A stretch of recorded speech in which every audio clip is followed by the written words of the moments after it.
recap. Can just jump right into it, honestly. Okay, the way that I wrote it down, I don't know if it's all correct, so correct me if I'm wrong. Uh, so I wrote down that Drew awakened a few hours before dawn and pulled out the cube. It was hot and shaking. Cube was trying to convince Drew to let them out, said I'm a cook, and they were owned previously. I didn't really understand it, so Drew went to Morb. Morb couldn't figure it out until Matt touched it, and then when Matty touched it, it exploded, and then Argus shows up and offered cake to everyone. Abby was yelling at Drew. Argus explained himself and who he was, and then everyone signed the Merc contract, and we headed out. Drum was the handler. Argus was the cook.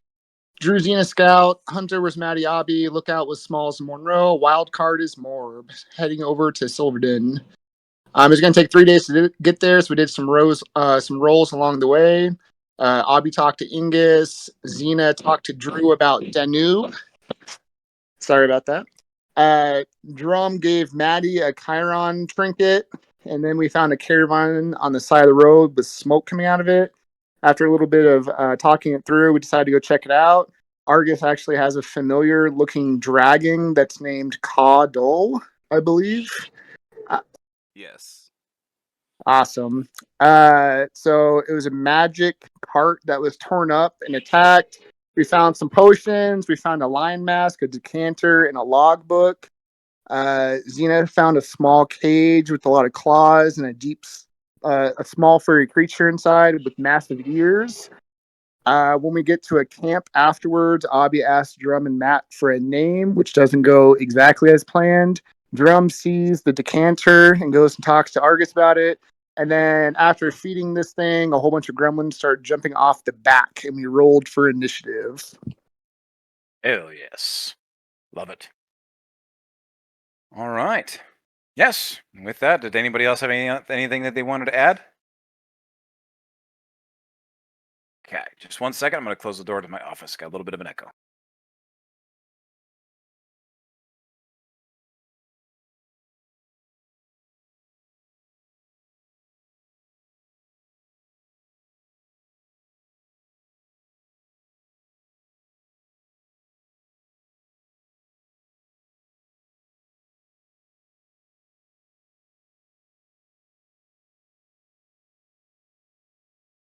All right.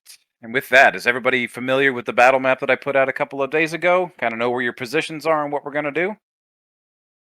Know what our positions are. Okay. Oh, where did I go here?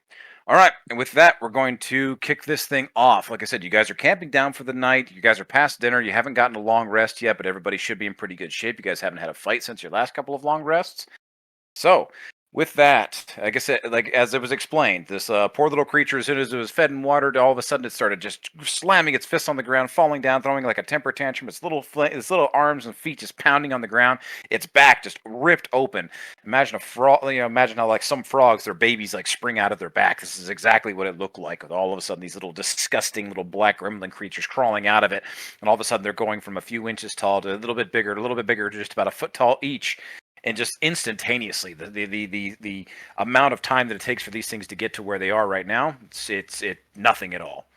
But all of a sudden, you guys are face down with 7 of them. Xena, you are on the far side of the camp, and you are between the rest of the group here. There are 5 north of you, and there are 2 to the west of you there. And with that, we're going to kick off. The gremlins actually get to roll first with initiative. So, with that, all of a sudden, the gremlins, they kick up and they kind of run over and they're all of a sudden like just like they're just super excited. They have this weird like cackling laughter to themselves, like the whole time. And they're running over and they see the campfire and they're just caught between the 2 of them. They stop all of a sudden and they look over and they look north and they see Smalls, Angus, and Morb standing to the north of them. They see Argus and Drum standing next to the other campfire. And all of a sudden, they all just kind of rear up and just start this disgusting little cackle laugh, and they all just kind of like. and they call back these nasty, disgusting loogies, and a couple of them just vomit between the space of the two fires, and the one north of them, the one to their west, and they just spew this disgusting, greasy bile. They come spewing out all over the ground, and all of a sudden, the flames between the two campfires catch fire, and you are blocked off between a wall of flame that now separates Argus and Drum, Smalls, Ingus, and Morb. You guys are caught between this wall of flame that separates you from where where these gremlins are, that first group, and where Xena is to the south of them. And with that, that is 3 of their moves, and the other 2 are actually going to take a look around. They see the big band. They see Small standing over near the wagon, kind of flexing off and kind of starting to grab his weapons and get going for him. They have a disgusting little laughing, and they're like, almost looks like they're like flipping him off. These disgusting little middle finger things, and just, and all of a sudden they rear back and and they spit these 2 little globules over the fire. And what is Mark here yet? All right, Mark's here.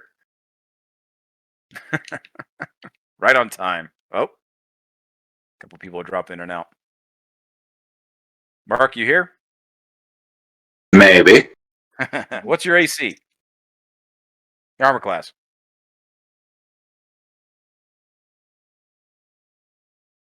Man, you're asking a lot of me already. Jesus. Yep. I just joined. Yep. We missed you. Happy Father's Day, by the way. Yes. Thank you. I don't know if there's anybody else with kids, but happy Father's Day to anybody else with kids. Just 16. you, 16. Nice. One of these guys is going to hit you. And in fact, they hit you for 4 points of acid damage. Go ahead and make me a DC 12 Constitution saving throw.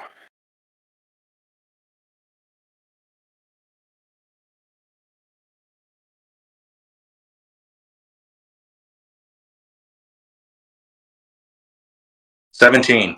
17. Nice. You make it. 4 points of acid damage. But with that, then we're going to kick over to the other 2 in the west, and they're going to do the exact same thing. There's not enough of them, but they're looking over, and they're doing the exact same thing they did to Smalls, trying to pick out the biggest, nastiest target, it looks like, and they're just, they have this disgusting little cackling laugh, and all of a sudden just like they rear back, and they just spit over the fire. And Drum, what's your armor class? 14. 14. They both hit you, in fact. So you take 7 points of acid damage. Make me a DC 12 Constitution saving throw.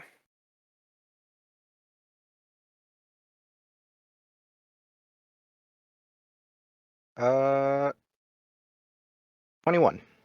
Beautiful. You make it. You're good. 7 points of acid damage. So those loogies are acid, right? Seems to be. They rear back and they just hit you right in your chest, and all of a sudden it goes burning into your chest. You're trying to like wipe it off and flake it off as it burns the chair off your chest, and your leather armor starts to get eaten away a little bit.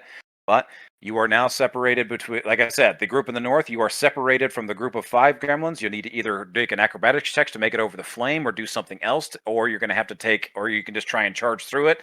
Make a dexterity saving throw, and we'll see what happens. But it is up to you. As of right now, that's it. That's all the turns of the goblins.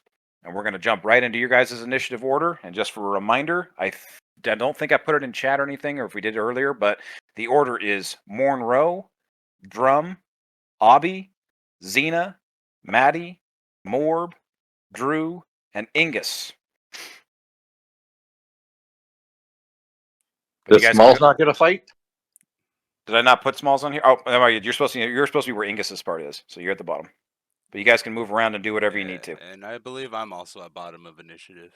You are. Why did I not get your guys' names on here? I think because Argus is so close to English, your brain probably saw the GUS and just assumed it was there.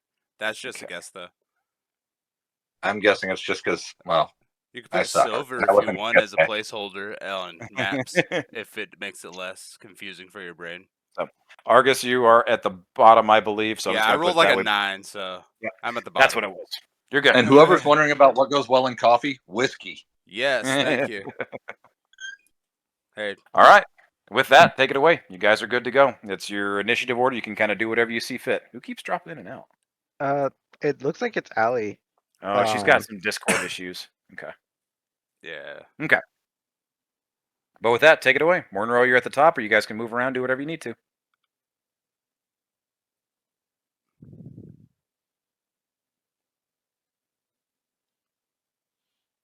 Babes, you're muted. Yes, and I'm trying to hear everybody as well. Discord's being stupid. Okay.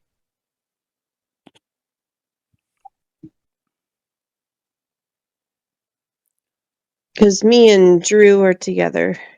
Yes, Drew and Monroe are together. Drum and Argus, you guys are together. Morb and Smalls are, and then Maddie and Obby, you guys are kind of off to the far northwest.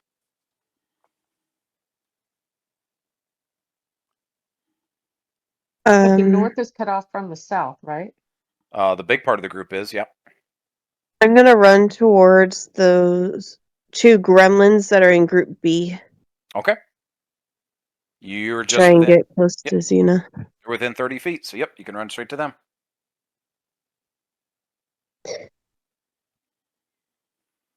And I'm going to throw blessings on Drew and Xena and myself. Okay. So Drew, Xena, and yourself, you guys can roll that an additional D4 on all of your stuff. Keep that in mind. That's your action. Any bonuses? I'm looking.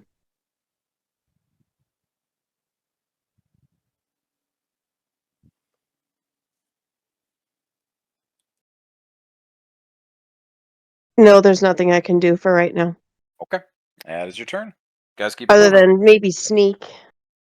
But I don't know if that's a bonus or an action. I don't know if at your level if you have the bonus actions. I think no, because you're only a level 1 rogue, so you don't have that just yet. Okay. Then yeah. Okay. That's it. All right. Drum followed by Obby.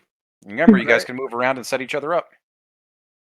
So Drum is going to give just a sigh of annoyance because he was in the middle of a conversation and now he has to wait and try and remember what he was saying to Abby. So I'm going to go into rage.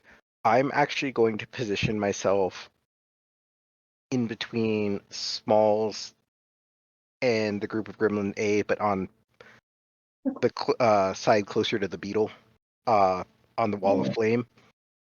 And Okay. I'm just gonna chuck a javelin at them because this seems like a good way to start. Okay. You can't add your rage damage to javelin because that's the throwing weapon. Just keep that in mind. Yep. Cool.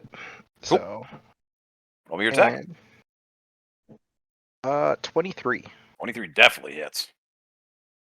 All right, and then damage 7. 7 points. You spear one of these things. It's not quite dead yet, but it's taken a nasty hit. It is definitely speared to the ground, but it's still cackling and laughing the whole time. Even if its guts are starting to like pour out of this javelin spike. All right, that's everything I've got. Cool. Abby, you're up. Xena, you're on deck.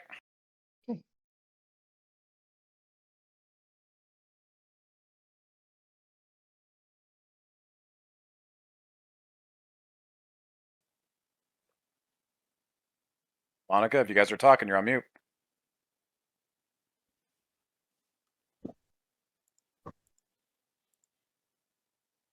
It's my turn. There you go. Sorry, I forgot we were muted.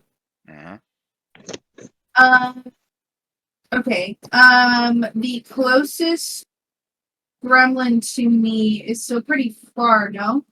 Yes, you're about 45 feet from everybody. Okay. What's my move total? 20. Okay. I'm gonna dash forward to get to it'll be just 40 feet total. Because my speed is 20. Okay. So I'll just dash to get in closer. Okay. Any bonuses? No, not right now. Okay. You dash 40 feet closer. You are now positioned kind of pretty close, just in front of where Argus is, next to the second campfire. Xena, you're up. Maddie, you're on deck. Okay, so the little creature, what's happening with him? He's screaming his little lungs out and throwing his fists and feet. Is he done spewing demons or gremlins? I don't know. Oh, okay, because I was going to grab him and pick him up, but first I'm going to get out my shillelagh, and when it comes out, it's covered with ironwood spikes. And I'm gonna run over with Athena, and we're gonna just bat the first gremlin we come up to. Okay, you're going after Gremlin Group A? Yes, the ones that are closer to me. Okay, go for it. Roll me that attack. You used your bonus action to put Shillelagh on your weapon, so just roll me your attack. And we are going to Remember try a and, D4. we're going to try and Do fix what? Allie's mic after this real quick. Switch headphones on devices. She can't hear me at all. Why can she not hear me? And Mom, you're blessed, so roll first and then add a D4. Make sure you don't have him muted by accident. Could Yeah, have I accidentally don't. clicked and tapped it. Okay, so I'm going to mute him and then unmute him. So That's a Sure, 7. you didn't mute Marshall on purpose? check, check, check.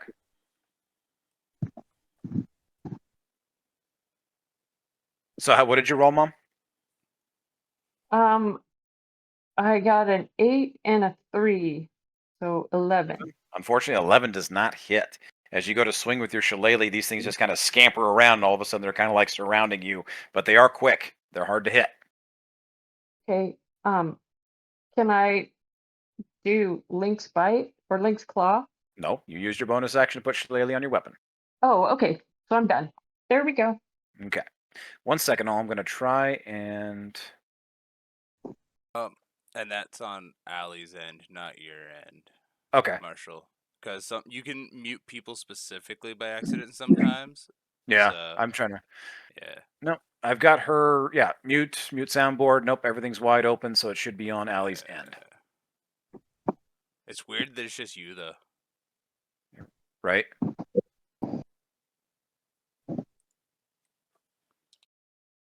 All right. She doesn't like you, Marshall. It looks like his volume's at the right level. There you Oh, go. there There you go. are. Hey. Can you hear me? I'm gonna say that's a no. I guess not. All right, let's keep moving though. Drew's further down the line anyway. So Maddie, you're up. Is Gremlin A group within 40 feet of me? They are Group A. They would be, but you'd have to make it through the fire. Gotcha. I'm So you can try and make like an acrobatics check. You got something else you want to try and use to get over the fire, or you can just book it through and see what happens. absolutely not. I'll go ahead and just I'm gonna position myself in front of Ingus, Morb and Smalls right there, and I'll go ahead and fire just my Eldritch Blast at them.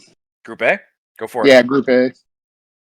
Got a clear shot through the flame. It's not like I said, it's not obscuring your guys' vision from where you're sitting. You could definitely try and get into better position, but it's not a disadvantage yet.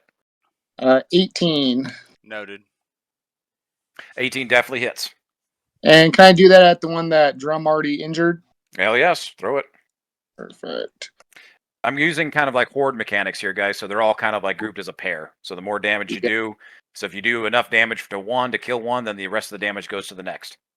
Yeah, I only did 6, but I just want to make sure I'm positioned in front of Ingus and the wagons and stuff to block them incoming. Beautiful.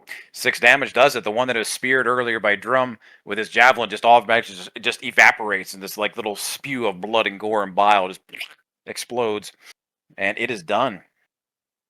Another one takes a little bit of a blast damage from that as the blood and bone kind of goes skewering into one of its homies, but it is definitely one is definitely dead. Nice. That's it for me. Okay. All right. With that, we are on to Morb, and Drew is on deck. So Morb, what you got? Is there any place around me that I can like get an elevated position? Absolutely. You're next to the wagon. Gotcha.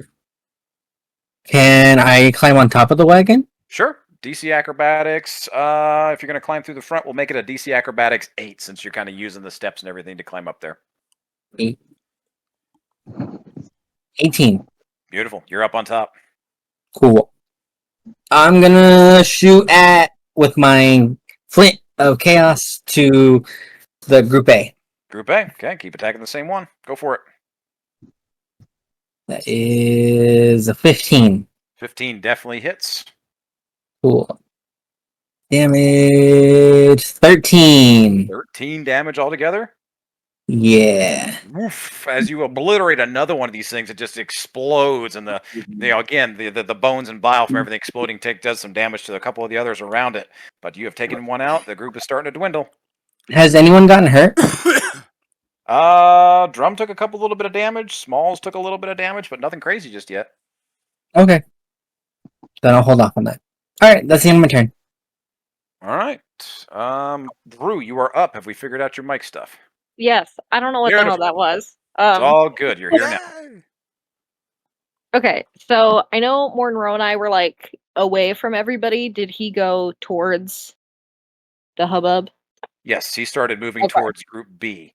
So And you're blessed. yes. Okay. Yeah, so I'll just say that I followed him. Okay. Is there... Go ahead. No, you go ahead. I was like, you're within 30 feet of the first group, just kind of giving you an idea of the positioning of Group B. I'm heading towards Xena, by the way, towards Group B.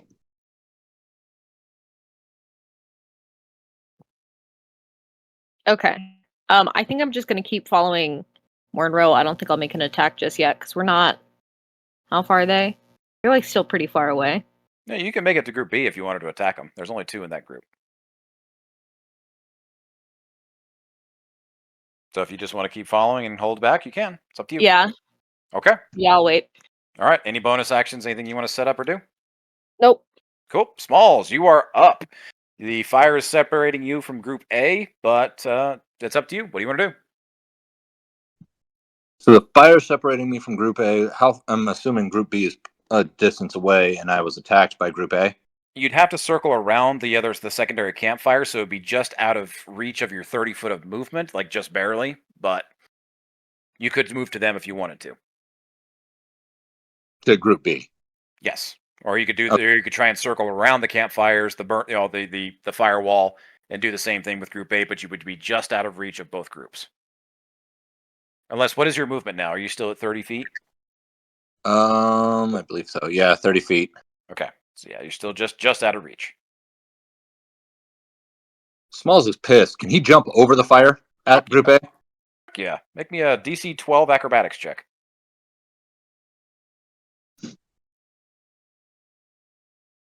Oh shit. Oh, DC 12. Hold on. Sorry, I did a 20. Yeah, roll acrobatics. Yeah, DC. Oh, roll acrobatics? Mm-hmm. Oh, okay. In that case, then I failed. You failed? Yeah, it was a 10. All right, with that, you're going to take... shit. 7 and 5. 12 points of fire damage as you try to leap over this thing, but you just don't have the right footing, and you kind of land just like just enough past it, but you take... you start lighting a little bit on fire, and you catch that 12 points of fire damage right on your ass, but you are past the fire, and you are face-to-face with all these gremlins. Okay. Well, the fire definitely sent me into a rage at this point. Bonus action's good. And I'm going to swing my maul at this little bastard. Fuck yeah, go for it. There's 3 of them left. Or the great axe, excuse me. My blood rage great axe that I'm swinging. All right. So to hit. 19 to hit. Definitely hits. I believe. Yep. Maybe. Definitely hits. Yeah, that's a 19. Okay. All right. And then damage. I don't know what that is. Oh, plus 4, so it's 13 damage. 13 damage in total? Oh, yeah. Hell yes. Is that adding your rage damage? Oh, yeah. Roll your... no. I need to add rage damage. Thank you. Good catch. Yeah. So plus... It doesn't add it for you, so... Yep. I think you get +2 right now. Yeah, so I'm up to 15 damage. 15 damage as you swing wide. You know what? This is the first time you got to play around with this thing. What does it look like when you obliterate 2 of these things in one swing? Oh, at this point, it's like a golf swing. I want you to imagine me. Smalls is just they're on the ground. These things are minuscule compared to Smalls. He's just gonna come through the ground, just tearing up think about just tearing up the turf, ripping a trench through the ground through them. All right. As lightning is cackling all around me. Yes, and it's pissed that it doesn't have a target. And doesn't your when you rage, doesn't something take additional damage around you? Only an enemy. Okay, you were around enemies. One creature of my choice. Yeah, you can roll it for the group. There's one left. Yeah. There's one more left there. Yeah. Mhm. You get 2 out of okay. 3. So. Oh shit! Good call. Yep. So that's happening. Do I have to roll a save or anything for it? Yeah. So when activated, one creature of your choice takes lightning damage. Dexterity DC 12. DC 12. Half These things are damage on success. Okay. Yeah, these things are pretty speedy. So let's see here. Yeah, I rolled that's like 20 something. Yeah, 22 altogether. Okay, so I'll roll DC 6, and you get half damage. Okay. 5. So 5 half of that damage. comes- So rounded down, that becomes still damage. So I'm gonna call it 3. Yeah, so 3 damage to whichever one's still standing. Fuck yes. As you just golf swing and trench this axe through the ground and just like pick up 2 of them and just skewer them and split them in half like little pieces of kindling wood, you turn your attention with your rage, and the lightning cackles from your eyes and your fingertips, and just this thunderous boom echoes through the night, and the entire campsite, which wasn't already lit up by these 3 campfires you guys traditionally do. All of a sudden, this blue hazy storm kicks up and lights up everything else, as the other one is very, very heavily damaged, but there's still one left. I believe that's your action bonus and movement. Agreed. Argus, you're up.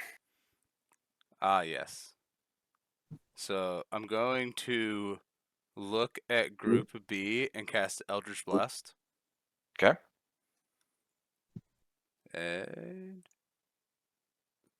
okay. That's a 6. 6 to hit. Yep.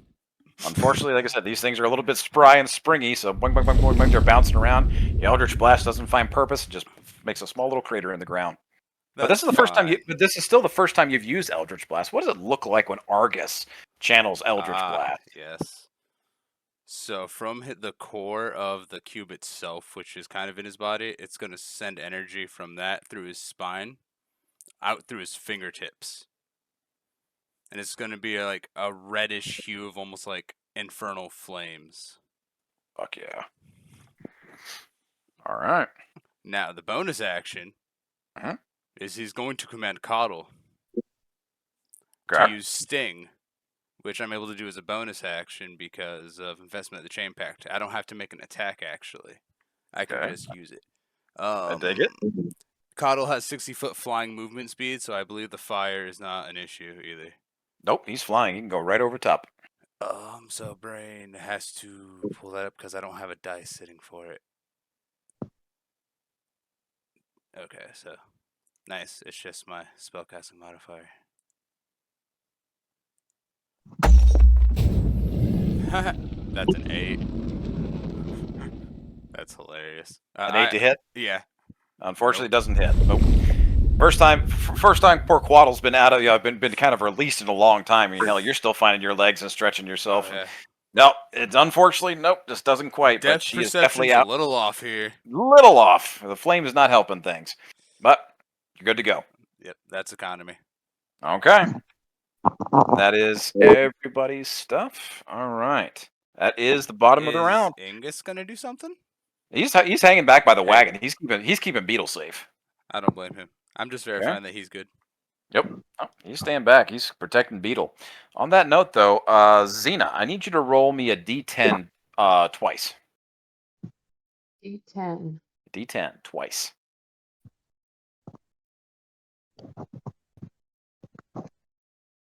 A 1. Okay.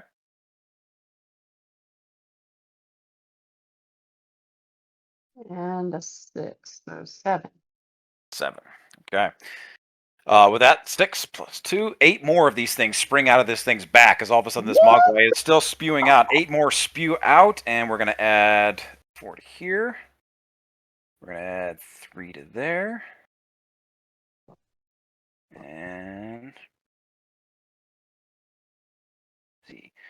That was 4, that was 3, 7, and 8 makes 1. So now that Group Gremlins A is back up to 5 with 1 heavily damaged. Group B is up to 5, and now there is a Group C that is just between Group A and B. So, but that's just one of it. And with that, Sorry, can you say that again? yep, there are 3 groups of gremlins now. Group A, B, and C. A has 5. 1 is heavily damaged. Group B has 5 uninjured, and Group C has 1 uninjured. Okay. Are Okay. they? Where are they again? They've popped out to. The Group A is still between, still the same place. Group B is still in the same place, and Group C Okay. is kind of between the two. So they're still kind of like hoarding around the Mogwai. Got it. Okay. And with that, we are back up to the top of the round, and Group A is going to go after Smalls, every single one of them. So 5. Da, da, da, da, da, da, da. And what'd you say your armor class was, Mark? 16. 16. 4 of these things hit you. Oh, So- fuck you. So hey, they're quick. That is 4d6. That is 2, 5, and 6. 9. And rolled trash on that one. So that's 14 points of piercing damage as all of a sudden these things come barreling down and just crawling all over you and laughing and crawling all over you. You can almost hear like a couple of them whispering, like you can't quite make out what they're saying, but you're pretty sure they're talking shit as they climb all over you and start chomping down on you. You are raging, so that 14 is halved to 7. Okay. I was going to remind you of that. So. Yep. You're all good. Now, Group B is going to go, and they are very much so focused on Monroe, who is obviously casting something is doing something strange, and little weird lights are coming from him and drawing their attention, definitely. And Monroe, what's your armor class? 17. 17. 5 are going to come after you. Garbage on those 2. Hits, and last definitely hits. 3 of these things hit you, and they're going to come after you. Same kind of deal. They are clawing and biting and just coming, all of them charging at you. You're able to step out of the way of the first 2, but all 3 just come like leaping over as they just climb on top of your face, and they start biting at your neck and pulling at your ears and yanking at your hair. The same kind of deal. You're pretty sure that they're talking shit while they're trying to chomp down on you as well. And that is... Whoops. Oof. 11 points of piercing damage as they kind of come clawing down on you. Hey, whoa, whoa, whoa, wow, shit. And I need you to make a Constitution saving throw to hold bless. DC 11, I believe is what it is, the damage you took. How about a nat 20? Oh, beautiful. Yes, you hold concentration. It's like you're getting used to the feeling of pain, and in a way it's almost like you're getting to a position where, you know what? I can handle this. I can take this. This is bullshit. These things are annoying. They're more annoying than people seem to find me. God, do people think of me like this? Oh, gross. And you're just like Existential crisis, Yeah. but still maintaining plus. Yes, you are good. And the other one, the one by itself, is going to take another spit, and it's going to go after Drum. It's still going after you, in fact. That is a... does a 15 hit you? Does it? It does. 15 hits? Yes. Okay, he makes a spit at you, and that's a solid 4. You take 4 points of acid damage as this thing hawks another loogie over the top. And make me a DC 12 Constitution saving throw. 15 for the saving throw, You're good. and I'm raged, so I take 2 points. Yeah, you're a bear barbarian. That's right. Bear totem. I- You take half from elemental. Fuck yeah. You are set. All right. That is all the gremlins. That very, very much so still a threat of everything that's going on. They just keep coming. It's self-evident to you, Xena, and Smalls, you definitely see it. Xena, you see it, and Monroe, you definitely see it. That these things are just pouring out of this thing's back. Okay. We're at the top of the initiative order for you guys. Monroe, you're up. Drum, you're on deck. You guys can move around and set you guys yourselves up for advantage, or what do you want to do? Oh, I'm definitely going to use my melee weapon now on what they're hitting me with.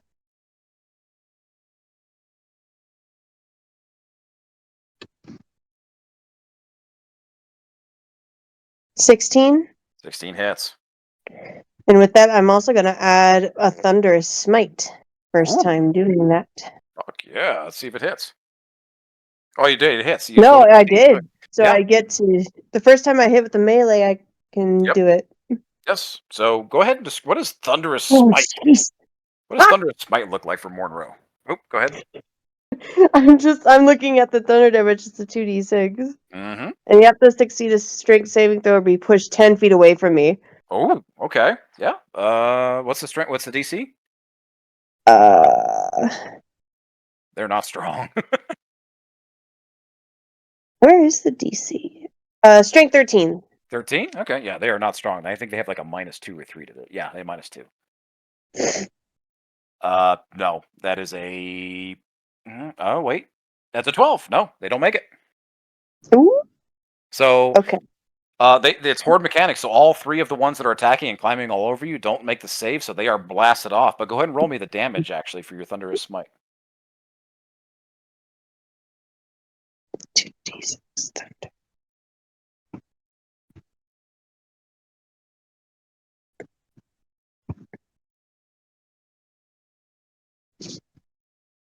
So all this damage together is 11, Okay. and they're knocked 10 feet back. Okay. And you're attacking Group B, right? Yeah, that's the one that came after you. Yeah, the So, one that's attacking me is Group B. all right. You. And my Go ahead. you wanted me to describe it, right? Yes, absolutely. So it's basically within I'm almost mimicking how I viewed Smalls with his thunderous furies, but it's like this big pale blue light that surges out of me like whips of like tentacles of jellyfish tentacles, and they just whip out around me and swirl around like a baton, and they just light up everything around me. Metal. Love it. As this swirling tendril of electrical baton goes just crackling from you as you drop your weapon down on these things and just kind of like let out a big thrust, and all these things just blow off of you 10 feet. They go stumbling back. One of them immediately just evaporates with this, like, all of a sudden you see like this cartoonish like electricity thing where you see the skeleton inside of the body just poof, they just explode in this like little bitty almost charred sinewy puff of explosion. You've killed one, started to damage another one. That's your action, I believe, right? Yeah, that was my action, and then I You've cleared don't everything. really. Yeah, you've cleared everything 10 feet from you. So if you wanted to move away, you could, or whatever you want to do. Am I able to? Oh yeah, we have established I can't bonus sneak, can I? I can't just crouch somewhere to sneak. Not yet. You're still low level broke. Okay, then I don't have any bonuses. Okay. With that, I'm we're up still to. holding my bless, so. Yep, your bless is still up. All right, Drum, you're up. Abby, you're on deck. All right. I'm going to also attempt to make it over the fire, seeing as Smalls is now being covered in these little things biting him. Okay. DC 12 acrobatics, or unless you got something else you want to try. If you just want to charge right through it, you can try and make a dexterity saving throw. Go with. I mean, those are the same for me. So, let's go with. Can I convince you to do an athletics check? Athletics check. How exactly are you using athletics to like bully through a fire? So, that is a good question. I was kind of thinking like just. No, never mind. That'd still be acrobatics. Never mind. We're doing acrobatics. Okay. Acrobatics. Or if you Hey, want to a try and long jump. A long jump is a sport. That's athletics. It's all good. We are gonna go with acrobatics, and I don't even remember what I was supposed to get. DC 12 acrobatics to make it over. All right, I got a 16. 16, you're over. Surprisingly, the squat, muscular legs of Drum, as he kind of like runs up to the edge of the fire, squats down and just boing, Mario leaps over this fire, and you are instantly on the other side with Smalls, and you are now engaged with these 5 gremlins that are just crawling all over him. Let's see. What is the best way to do this? So I am going to use. Are all of them on smalls currently? The whole group? Only one didn't hit him, so I'd say there's one on the ground. But All right. Then, because I'm suspicious of you, Marshall, I'm going to use my dagger to attack one or as many of them as I can hit. you want to use what dagger? Small sees drum and goes, "Get these fucking things off me!" Wait, who has the Hellfire dagger? Smalls or you? Oh no, I just have regular daggers. Okay, you want to use the dagger? Okay. I don't want to swing a great axe at smalls. Not that I don't believe in myself, but I mean, if you fail by, I would say you can swing at smalls. If you fail by, if you miss the armor class by 5 or more, yeah, something might happen. All right, we're gonna swing. Actually, let's do the halberd. Just do it, drum. Just get All these right. damn things off me. All right. This is gonna be like swinging a fly swatter with a halberd. Fly swatter at the end of like I don't know, be like a 6-foot pole for you. Fanning this thing. Go for it. A 6. A 6, unfortunately, does not hit. All right. Wait, who all was blessed? It was Drew was. It was Drew, not me. Okay. Yeah, and then that's the extent of my turn. Can you reckless attack? I can reckless attack. Yes, you can. Thank you for the reminders. Smalls is glaring 18. at Drum right now like he's an idiot. All right, 18. What is it? 18 definitely hits. Roll me the damage. All right. We are hitting for 7. 7. You're going after. Okay. As you start, like all of a sudden, like one of these things like climbs up his neck, like climbs up Smalls' neck, and like goes to like take a chomp out of his jugular area. As you swing this halberd, as you're kind of like getting used to the weight and the heft, and you just like swat this thing immediately over and just split it in half. But it is like taken off of his neck. But you miss his neck by like a fraction of an inch. But it is no longer biting down on him as you kill this thing, and you're good. All right, and that's my turn. Sweet. Okay. With that, Abby, you're up. Tina, you're on deck.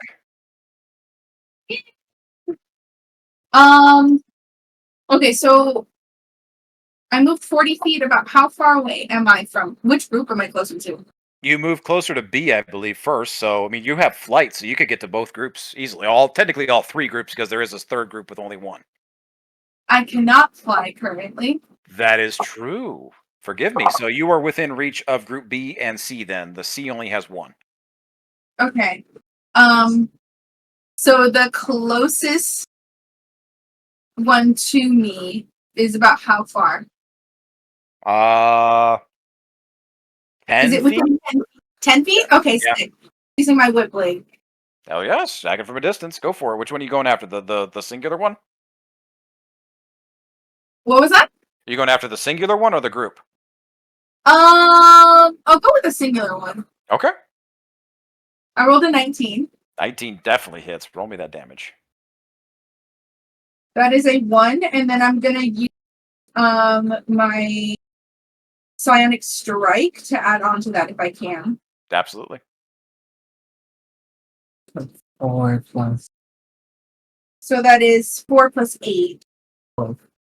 So 12 total. 12 damage? Yeah. You eviscerate this thing as you whip your chain blade out. It's not very small. So in fact, as you like whip this thing out 10 feet, it wraps around it 2 or 3 times. And as you pull back, it just kind of like instantly flays into like 3 or 4 pieces. Just it's done.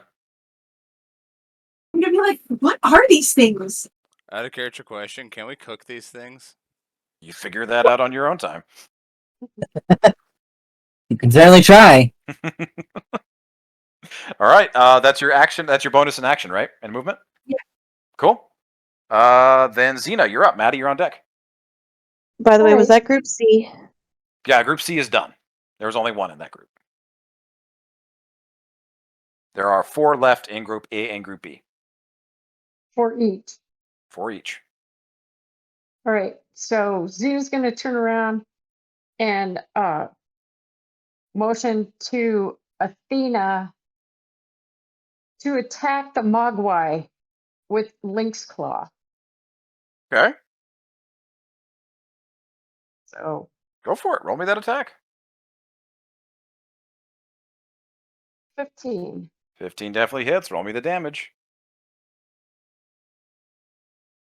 7. 7 damage. As Xena or as Athena runs over and just like bites, you're clawing or you're biting.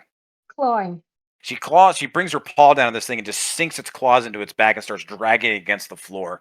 And all of a sudden you hear this most pitiful, blood-curdling scream of pain and anguish as it starts just like, and all of a sudden out of the corner of your eye, you catch this thing's eyes going wide, its ears flop down over, and it's reaching its little paw out to you and grasping its fingers. Oh, I just can't. I know. I'm trying to save the group. I don't know. We don't know what this thing is. So is it dead or just looking at me? It's not dead yet. It's still looking at you. As Athena's got its claw on its back and pinned it down. Ah, That's your bonus action. Any actions? um, I have to charge towards it and use my shillelagh and just come down on its head because it can't continue this. I don't know what it is, but it can't continue this. Okay. Ah, Go ahead and this is so hard for me. roll me the attack.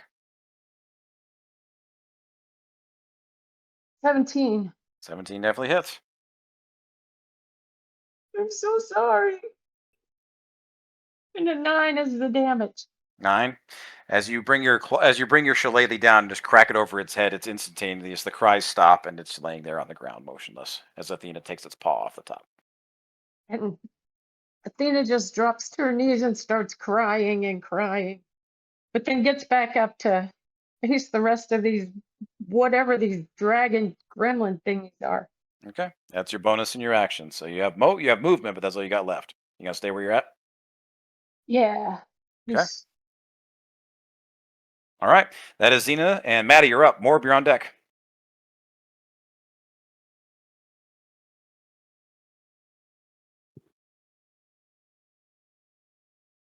Maddie. Sorry, taken off of mute. I'll go ahead and stay where I'm at between Ingus and the remaining gremlins, and I'll just go ahead and fire another blast that direction. Okay.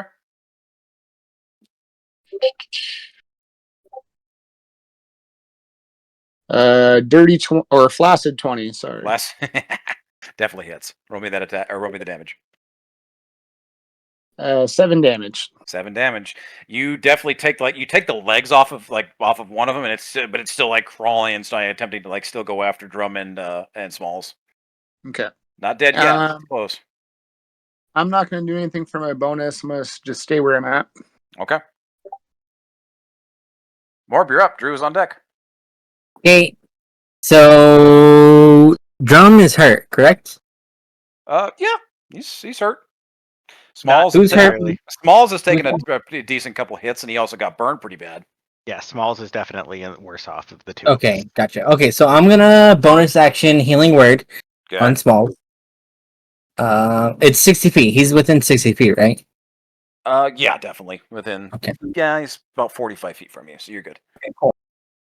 So bonus action, he gets 4 health, which not a lot, but it's better than nothing. Or nothing. And then my main action, I'm gonna shoot A. Group A. Okay. Yeah. They're all crawling all over Smalls right now, so if you miss the AC by 5 or more, we'll see what happens. 15. 15 hits. Nice. Cool. Damage is 10. 10. Hell yes. You obliterated another one as it goes again, they're trying to climb up his legs and biting his arms. He's all of a sudden Smalls is grabs one by the neck and holds it out and is trying to squeeze, and your rifle shot does boom, obliterates it. It's just he's just standing there holding like a severed head. I point at it. That's the end of my turn. Smalls looks back where the shot came from, looks at Morb, and just gives a very respectful thank you nod. Just a well done, sir.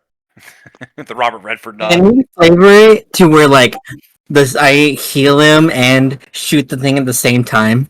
Yeah, you got one hand out healing, and the other one you're just balancing this rifle as you shoot down. Yeah. Yeah, hell yeah, I'm down. I just imagine him growing an extra arm to hold the rifle back. I could. It's like I'm picturing almost like you're still holding the rifle with your two main arms, but a third arm sprouts out your back like a little trebuchet and just launches like a part of your watery magic over the fire and just like splashes Smalls in the back and heals him Yeah, that's great. Yeah. like a water Yeah. balloon. Yeah, perfect. Yeah. Smalls is still very irritated by all these bastards, but very appreciative and is trying to show that across the battlefield. Hell yes. With that, Morb, that's your action or that's your turn. Drew, you're up. Smalls, you're on deck.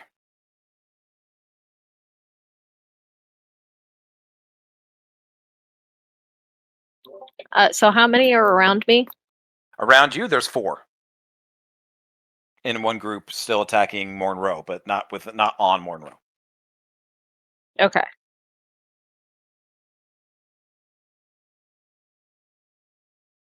I think I want to cast Defile Ground. Okay. So that's like a 10-foot radius around. I'll just do it around me. Okay. And then Does it move with you, or does it just you're just gonna stand? yes, your ground? it can. Beautiful. Okay. So they take an additional D4 necrotic damage. Ooh, I dig it. At some point, I don't know. This spell is still confusing. I've already had people explain it to me. I'm still confused. I think So it's like I'll an do area. that. I think it's like an area of effect. Like once they enter the Mhm. area, they take damage. It's like a Okay. Spirit Guardians type thing. Marshall. Mhm. So it's they take 1d4 damage the first time they get hurt in a turn. In a turn. Okay. Yeah. Cool. Okay. So if you're in Okay. your area of effect, And they then take it's difficult terrain only for the creatures that are hostile to. Okay. So it does not hurt allies. Good to know. Thank you. And then moving into bonus action. Yeah. Yeah. That's a bonus action. So I want to hit as many as I can with my quarterstaff, just in a big sweeping motion. Okay. Go ahead and roll me the attack. Basically, we use horde mechanics. So if you do the damage over the kill one, then your damage goes to the next. Okay. So that's a 17 to hit. 17 definitely hits. Okay. And then that's a 3 for the quarterstaff damage, and then a 3 of necrotic damage from the Defile Ground. 3 and 3 makes 6. Okay. As all of a sudden one of these things gets like sickly and like all of a sudden like it feels like the water's like being sapped out of their system and it's like they're really, really thin and frail and like coughing and hacking, but they're not quite dead yet. All right. All right. That's your action and bonus. That's your turn. Yep. Smalls, Yep. you're up. Argus is on deck. How many of these goddamn things are still crawling on Smalls? 3. One is badly, 3. badly injured. All right. I'm trying to grab them and at least throw them off of me right now. Okay. Like the ones that are actively, the ones that I can tell are more physically fit. The 2 that aren't as badly damaged. Okay. Also, does your target move with your rage bonus action damage? If Yes, the it does. previous target got knocked, hey, Oh yeah, no, I'm still nice. factoring that in. I just don't want the Okay. lightning to hit me. That's fine. You'll enjoy it. The lightning doesn't affect you. It does not hurt you in the slightest. Oh, it doesn't? Nope. It's your ability. Okay. You're good. Okay. Either way, Smalls is still just pissed trying to grab these things off of him and throw them to the ground. Okay. You roll me like Is there? Yeah. I don't want it to be. But you don't want to be an axe attack. You just want to try and grab one and throw one. all I'm trying to do is get them off of me so I can attack them. You can attack them right now. It's just it's just a little bit goofy because like if you're not trying, I would say that if you hit, I would say that you grab one, throw it on the ground, and then axe it. Okay, so I'll put it all doing. together. Yeah. Yeah, that's what I'm doing then. Cool. Roll me the attack. All right. To hit, 15 to hit. 15 hits. All right. This thing's about to get. No, it's not going to get fucked up. 7. 7 damage. And what is your does your rage thing still do any damage? That's including the rage. Okay, 7. You still obliterate one of them and badly injure a second. So all of a sudden you grab one of these things, throw it on the ground, reel your axe back and chop it in half. And as your lightning crackles off your shoulders, it starts to burn another one that's climbing up your back. All right, now the lightning damage. That didn't include the lightning damage. That Oh, was just the rage. that I'm was your raging. rage damage. Okay, yeah, then throw that's a 7, so you're okay. Same So thing. now you have to do a DC 12 for the other one that's crawling up my back that you just talked about. I would say just roll it because we're using horde mechanics. It stays for the entire group. I'm not going to roll for each one. Okay, so that's a DC 6. 3 damage. 3 Unless, damage? yeah. Yeah, the rage damage doesn't add to that. So as you throw one down and split it in half and start cooking the other one, as you just like start flaring up, the lightning bounces off your eyes and your shoulders, and it's like you're surrounded by this aura of lightning and thunder damage as it starts to burn another one. It's not quite dead yet, but it's still climbing. All right. Okay, Argus, you're up. We're gonna attempt to use Eldritch Blast on the same group that we fired at last time. B. Okay, go for it. Yeah, that's a 17 this time around. 17 definitely hits. That's 3 damage. 3. And 3 still then- kills one. Nice. And then the Coddle's also going to attempt to catch their bearings with the bonus action and attempt to stab it. So I'll just roll Eldritch Blast since it's the same modification. That is a 21 to hit. 21 definitely hits. Brain open. So this is where things get a little fun for me. I need you to roll a Constitution saving throw, beating Okay. DC 11. 11? These things aren't that constitution.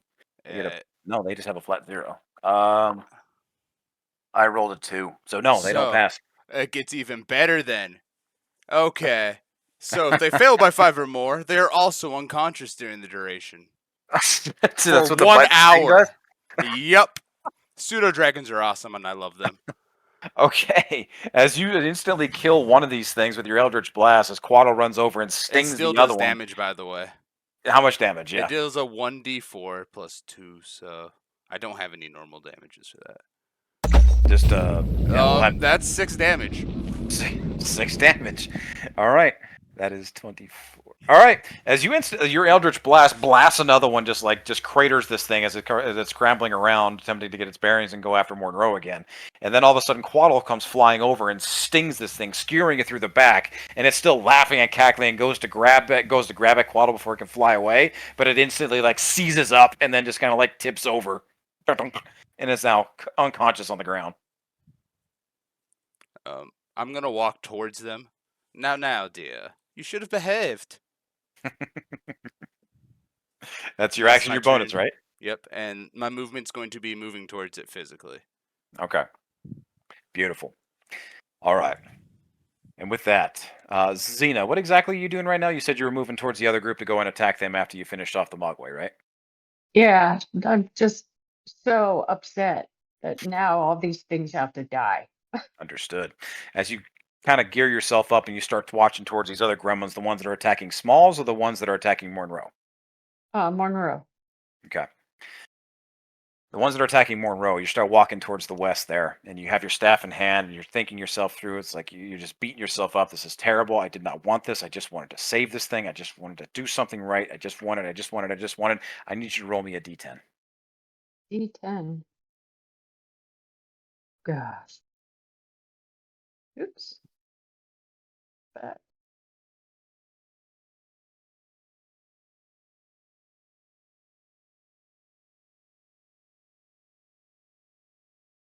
That's a 9.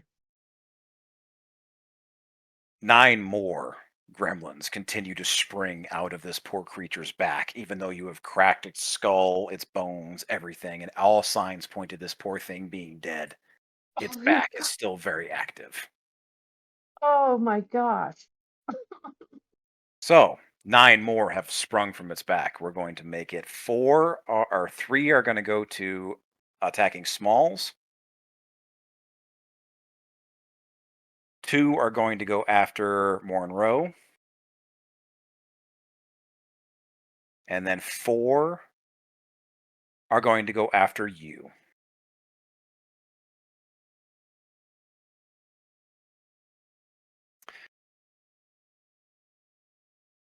And also with that, Morb, what's your passive perception? Passive perception is 13. 13.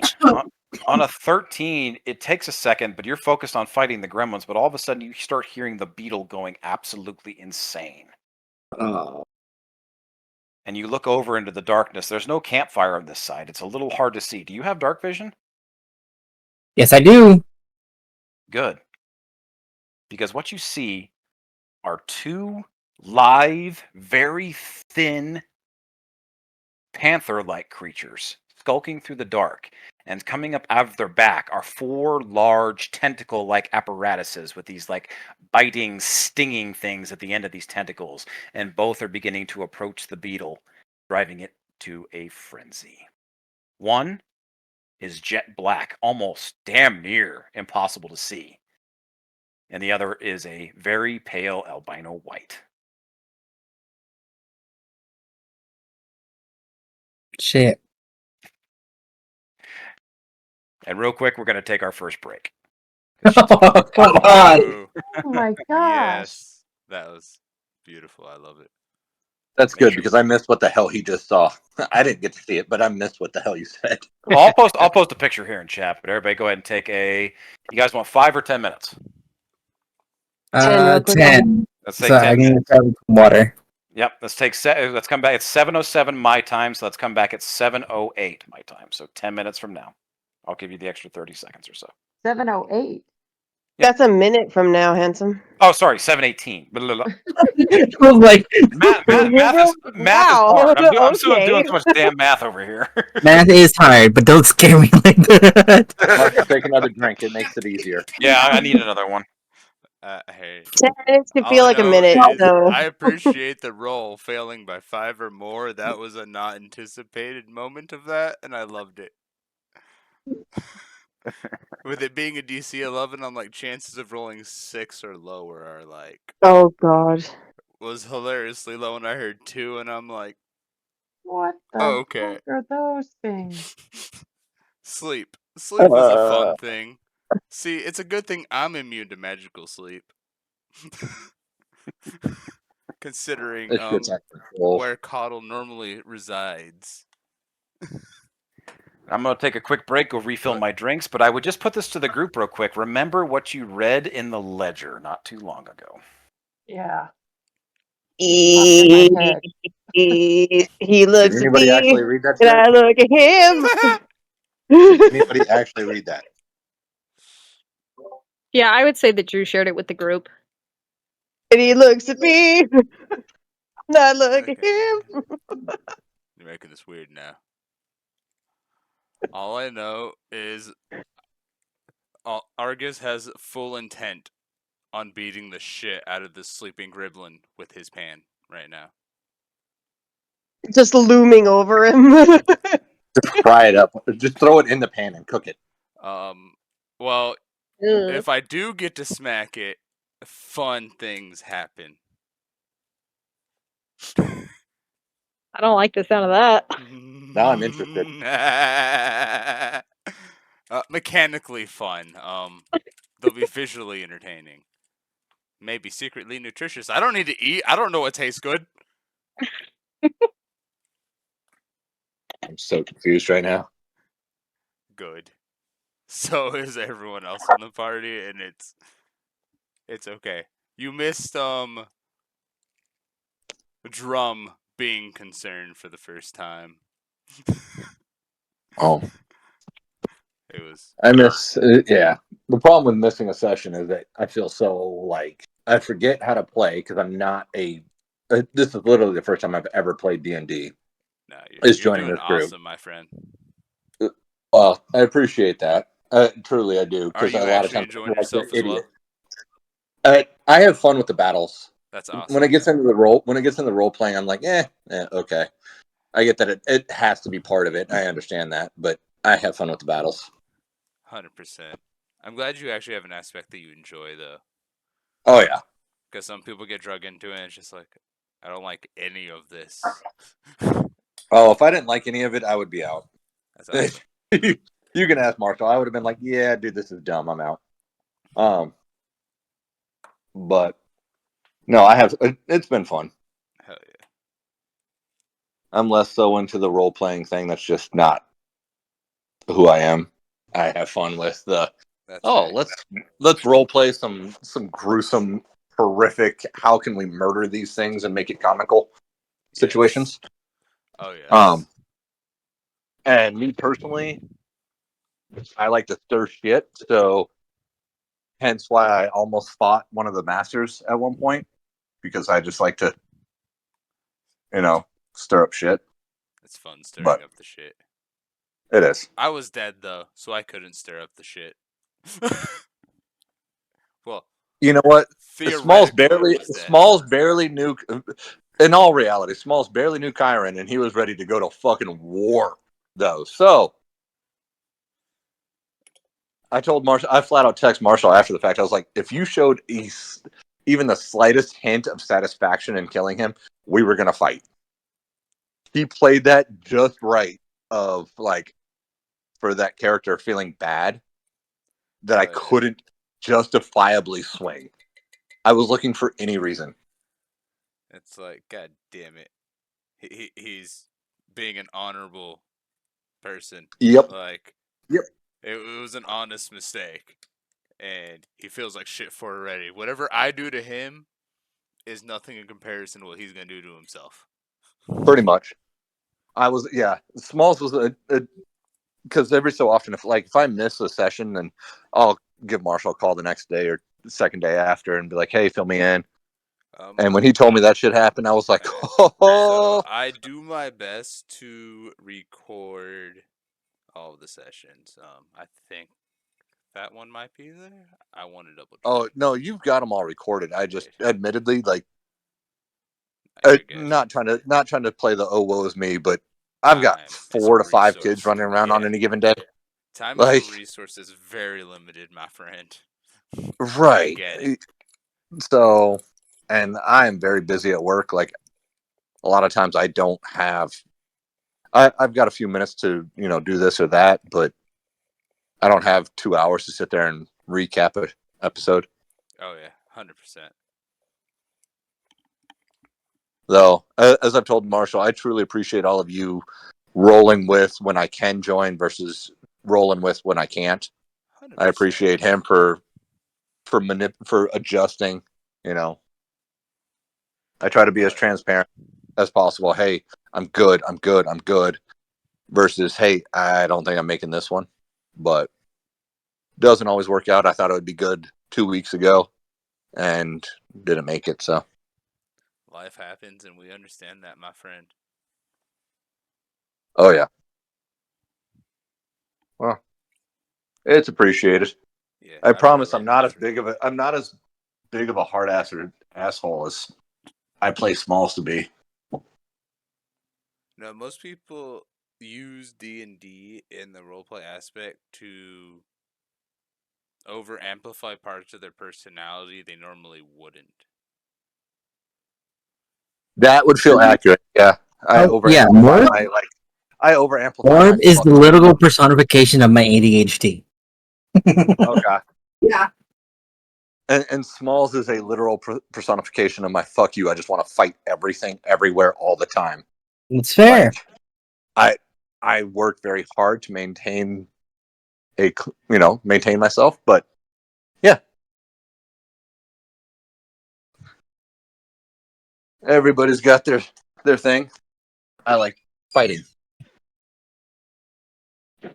Oh yeah. Understanding the repercussions of doing so amongst others, though. Exactly. That's why I don't. Exactly. Plus, I don't have that bail money, and there's others that depend on me, so I can't do that. Right, and so I have outlets like I work out all the time. I work out 4, 5, 6 days a week, and I have a son that I train to defend his sisters. Hell yeah. And I have daughters that will whip the shit out of a boy that messes with them. You're goddamn right. Oh yeah, our oldest daughter, she is 15, and she will fuck up most guys in her class. Good. because we're all assholes at 15. Well, most of us. Right? And Marshall, you know me well enough to know that that's an honest to God statement. Hmm. Goddamn right. Jamie will fuck a kid up. I've talked to her. I know. I'm a little afraid of her. Well, you also know her mother, and her mother's fucking scary. Yeah, that's fair too. I'm marrying a literal harpy. Yeah. Pretty sure. Yeah, Pretty sure she owns half of the underworld. All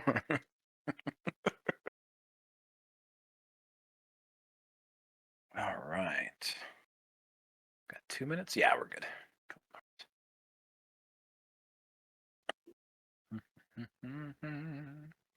Is that a baton in your pocket? Are What the you hell? just happy to see Maddie starts me? fighting the kitties. So I totally forgot I have some bourbon cream liquor from Jim Beam that I bought a while back. Nice. And I'm like, I poured Some- myself coffee. I'm like, wait a minute. Son of a bitch, I had an answer to what can I put in my coffee the whole time? Yeah, whiskey. You always put whiskey in coffee. Yeah, I can't hide that. Well, actually, yeah, I can. Never mind. That's a lie. My boss would probably just tell me to keep it in the freezer if I really needed to. It's horrible. It's not a good thing. I'm just easy at manipulating him because it's easy to make him feel bad. He's a piece of shit, though, so I don't feel bad about it when I need to.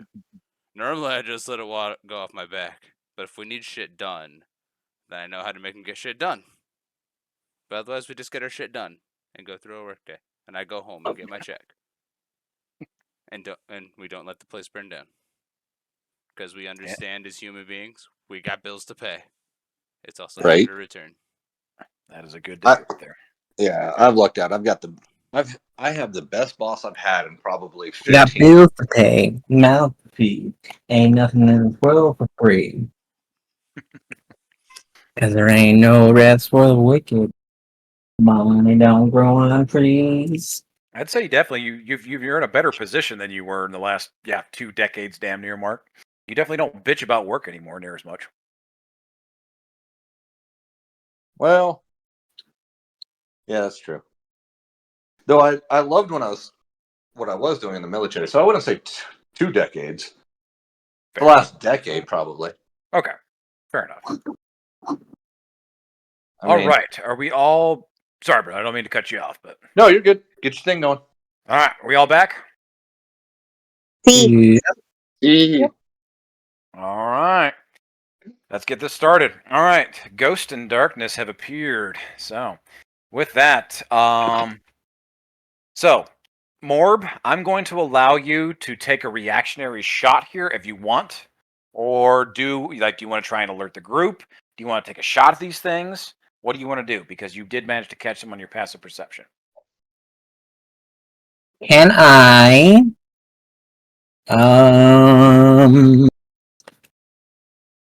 Let's see. They're both bearing down on Beetle right now. Keep in mind. Yeah, let me get the picture real quick. On the picture, which way are they coming from? North. North. They're coming at Beetle from the north. So Okay. the only person that really have visibility on them right now is you. Okay. They're kind of like skulking through the forest and the tall grass. Could I try to use Tasha's Caustic Brew? Okay.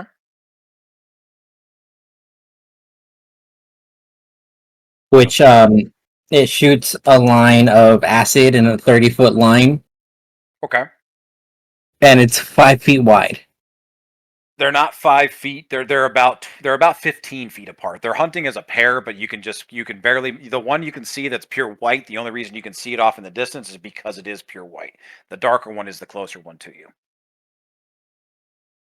Gotcha. So you Okay. wouldn't be able to hit it with a straight line shot. If you had like a cone, maybe. Gotcha. Then I'm not. I'm just gonna try to shoot it, and as I'm shooting, I'm gonna say, "Darkness and Ghost are here." I'm like, "Darkness and Ghost are here," as I shoot. Okay. All right, go ahead and take me that shot. 16. 16 hits. Roll me the damage. You were going after darkness, right? Yeah.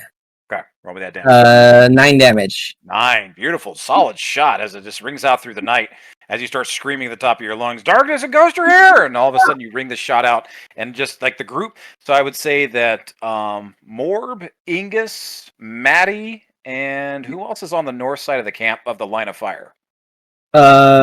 Smalls is down. Abby. Nobby's on the south side. Abby moved. Yes. So only people that are going to hear this really, like hear it well enough, are going to be Ingus and Maddie. Gotcha. So all of a sudden, Ingus and Maddie definitely hear the sound, and yep, they start going. So with that, I'm going to jump him in here. All right, Ghost in the Dark. You've taken a shot here, which definitely has thrown darkness off of its stalk, so it's not going to get a surprise attack. But Ghost is definitely going to go after Beetle as it starts roaring in its way through and starts charging through out of the tall grass, and it's going to take 2 strikes with its tentacles. Neither of them find purpose, in fact, as Beetle immediately kind of like turns to its side and exposes its hardcore carapace shell as these tentacles start slapping against the side of it. Neither of them find purpose, and not enough for it to grip in and pull itself forward and get a bite attack. So Darkness is still about 10, 15 feet away, stalking towards the tree line, and Ghost is now up on Beetle. So that's their attacks. The gremlins are going to get to go now. So Smalls, the group is still definitely crawling all over you. And there are 5 of them now. So I'm going to roll these.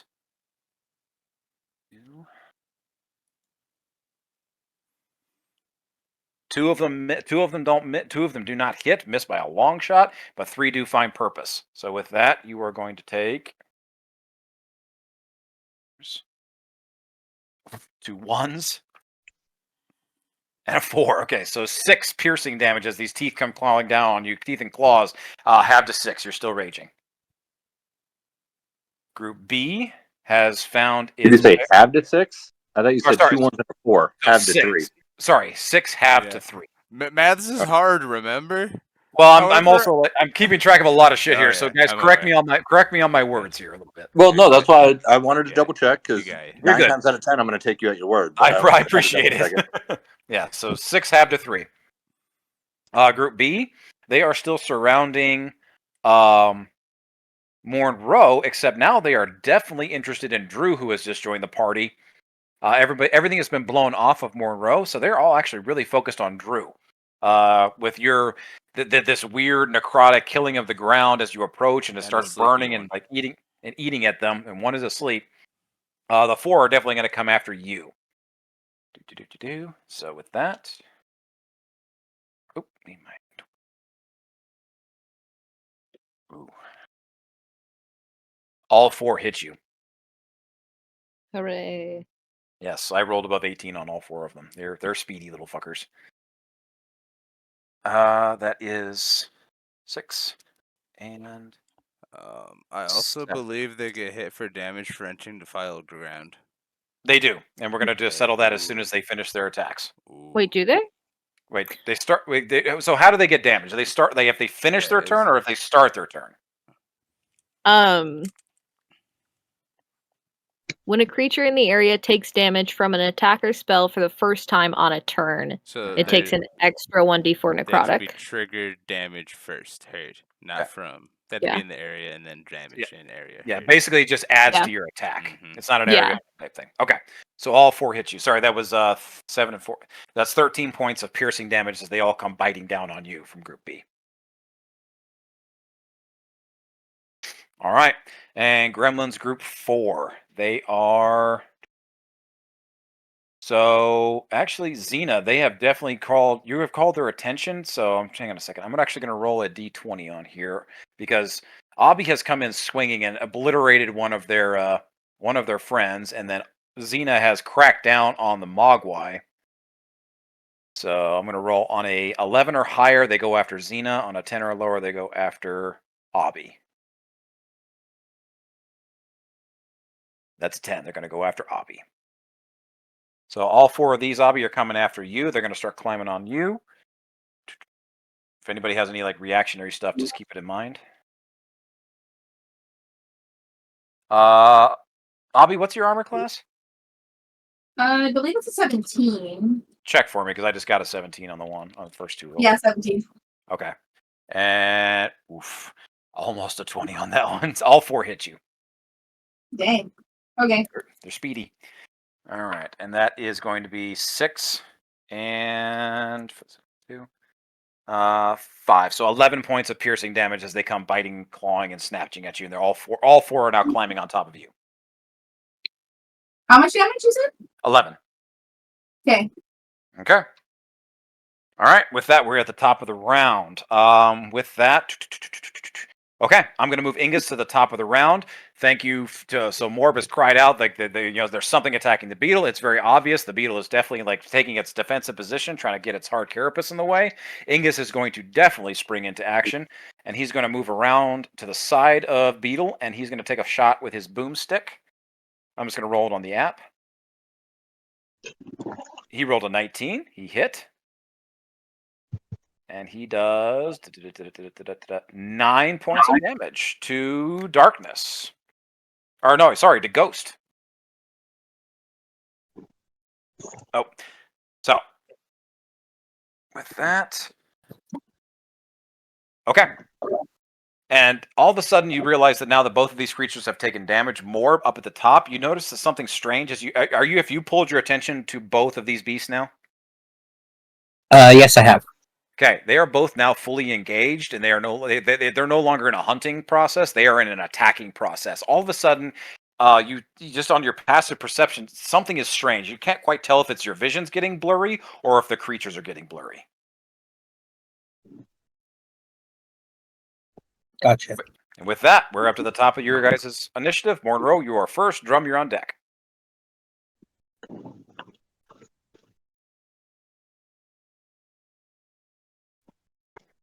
So I see that now everything is going after Drew, so I'm going to try and get them off of Drew. Okay.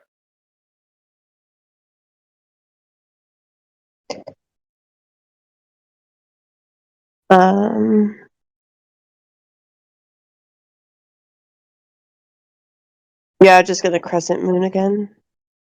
Okay. Just rolling an attack. 15 15 hits.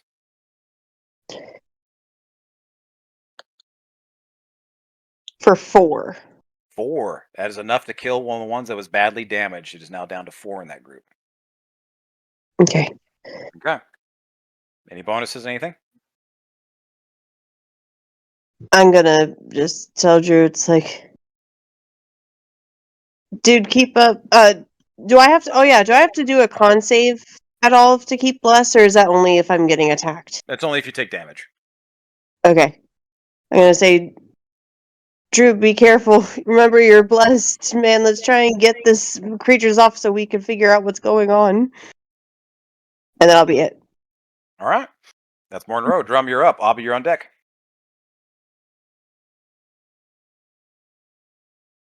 Sorry, was on mute. How many of these are still crawling on Smalls? 5 of them. One is badly done death's door, basically, though. All right. I now annoyed with them. I'm going to take another swing at them to get them off of Smalls. Go for it.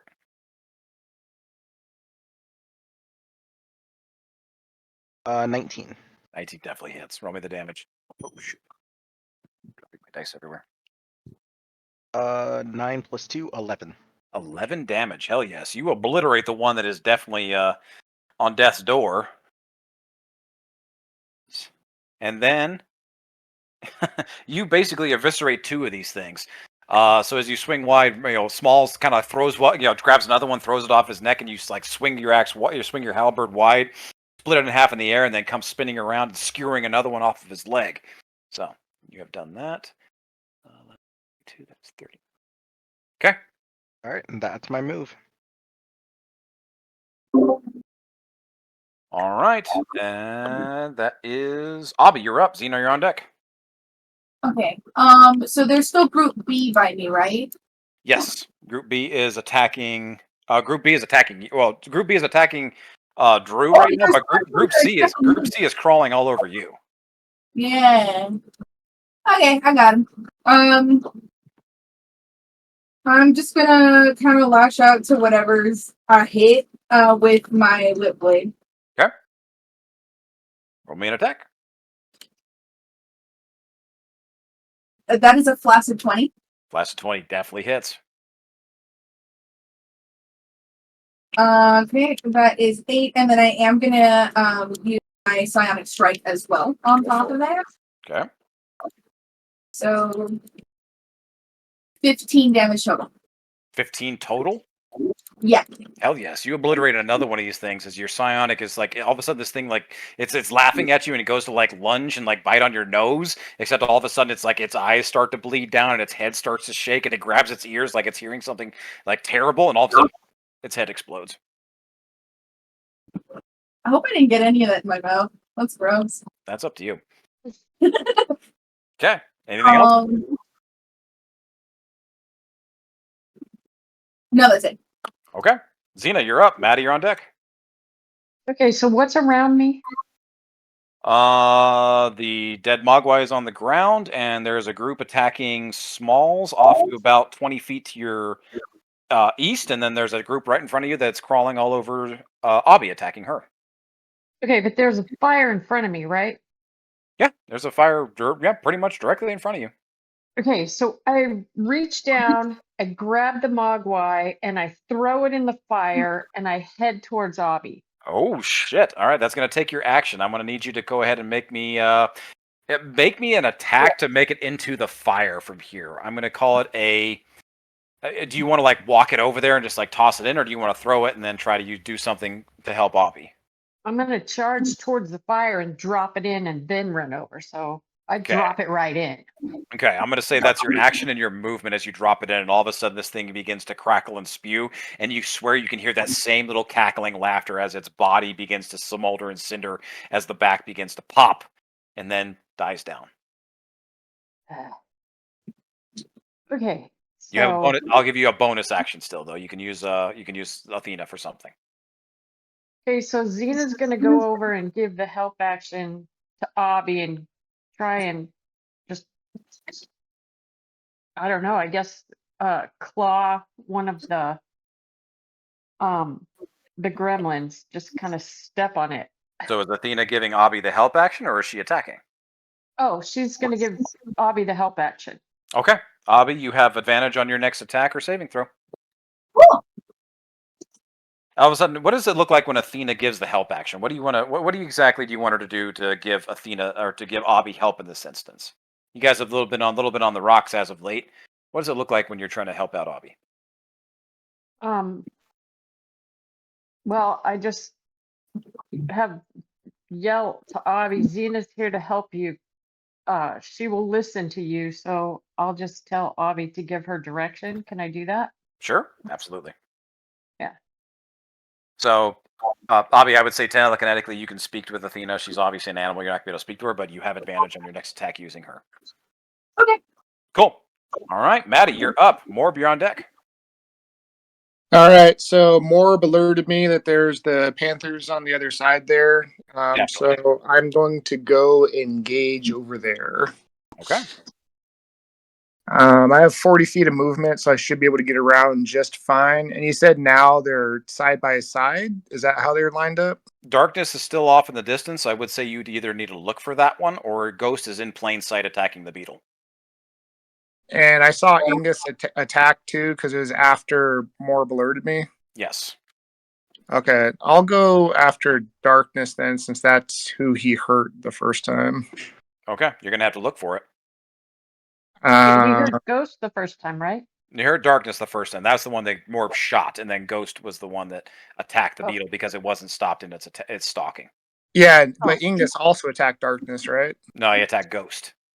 Oh, he attacked Ghost? Mm-hmm. That's the one that's in plain sight right now. The other one's still kind of stalking off in the distance. Okay. Can I do like an insight or an arcana check or something to see if I know what type of beasts these are, since they're panthers with like tentacles coming out? Sure, you can make me an arcana check. It's a higher DC, or you can make me a nature, which is a lower DC. I'll go with nature. Okay. I got a natural 1. You have no idea. You're pretty sure these things are like dragons. Alright, I'm not going to metagame anything then. I'll go ahead and attack Ghost.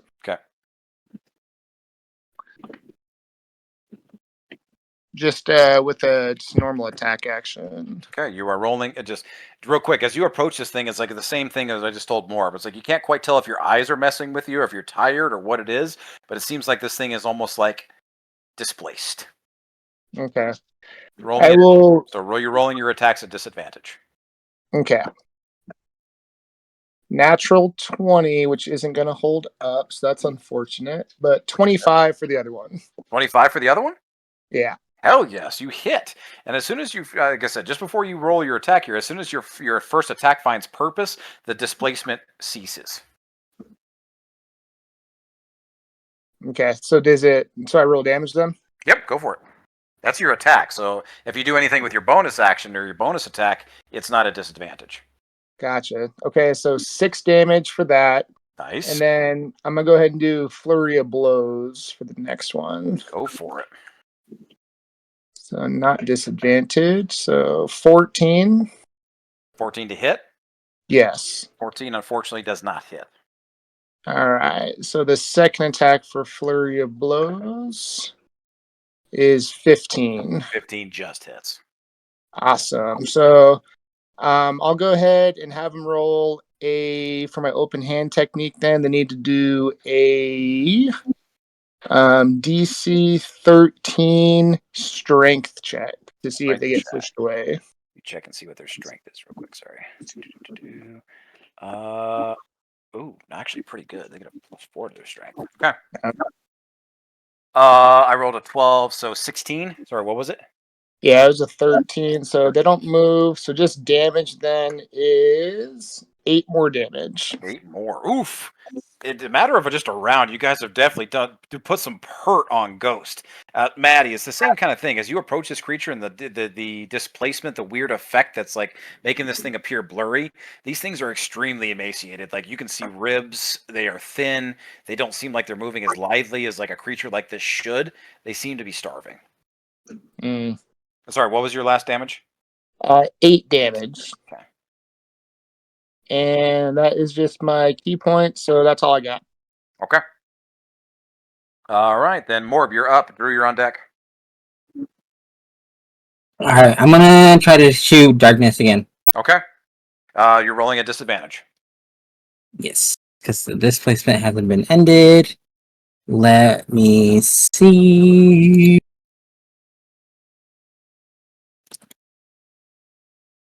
Oh, there goes another natural 20 that's wasted. To a natural 1! Oh, that hurts! That hurts! So I misfire, right? No.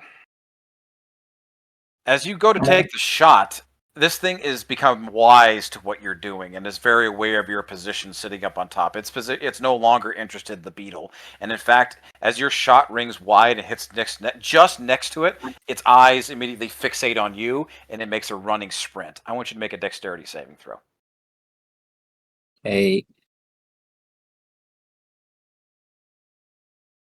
Okay. That is a 21. 20. All right. On a 21, this thing immediately springs up over, grabs onto you. Both tentacles latch onto your back, and it takes you tumbling off of the top as you guys go ass over tea kettle over this thing. But your amorphous, weird, watery body is able to absorb the damage of falling as you immediately break free of its attack, and it's no longer latched onto you. But you are now face to face with darkness as it's looking you dead in your eyes. Cool. And you're both on the ground, and you're both on the other side of the wagon now. Cool. Any bonuses? Anything else? No. Okay. Drew, you're up. Smalls, you're on deck.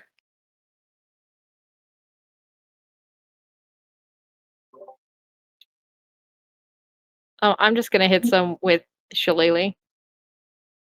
Okay. Which one are you going after? The ones that are on... Well, technically the ones that are on you, right? Yep. Yeah. Okay. Go for it. And remember a D4 if you need to. Does a 10 hit? 10 does not. Roll that d4, though. If you get a 4, you hit.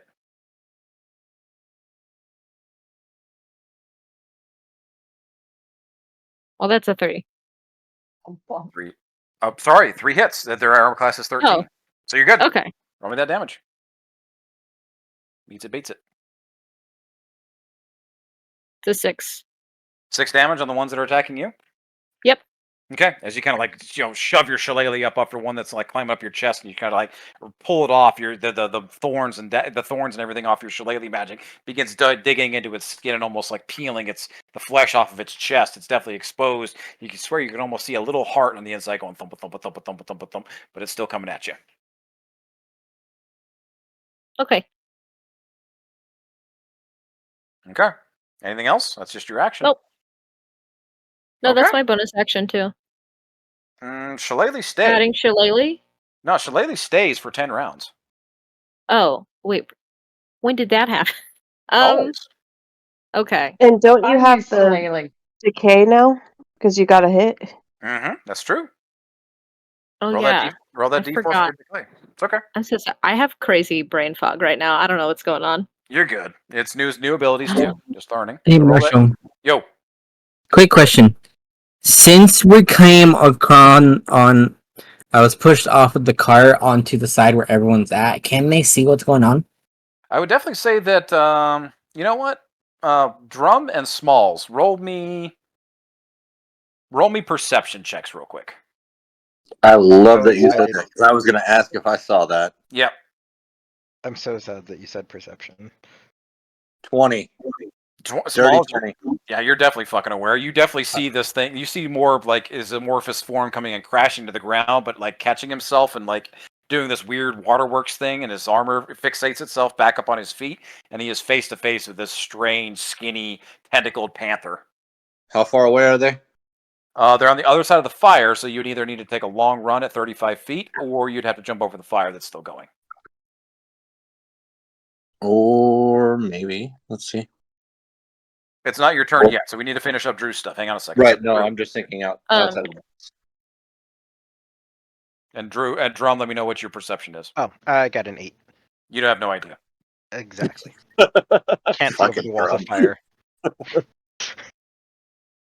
Drum's watching the fire going, ooh, pretty.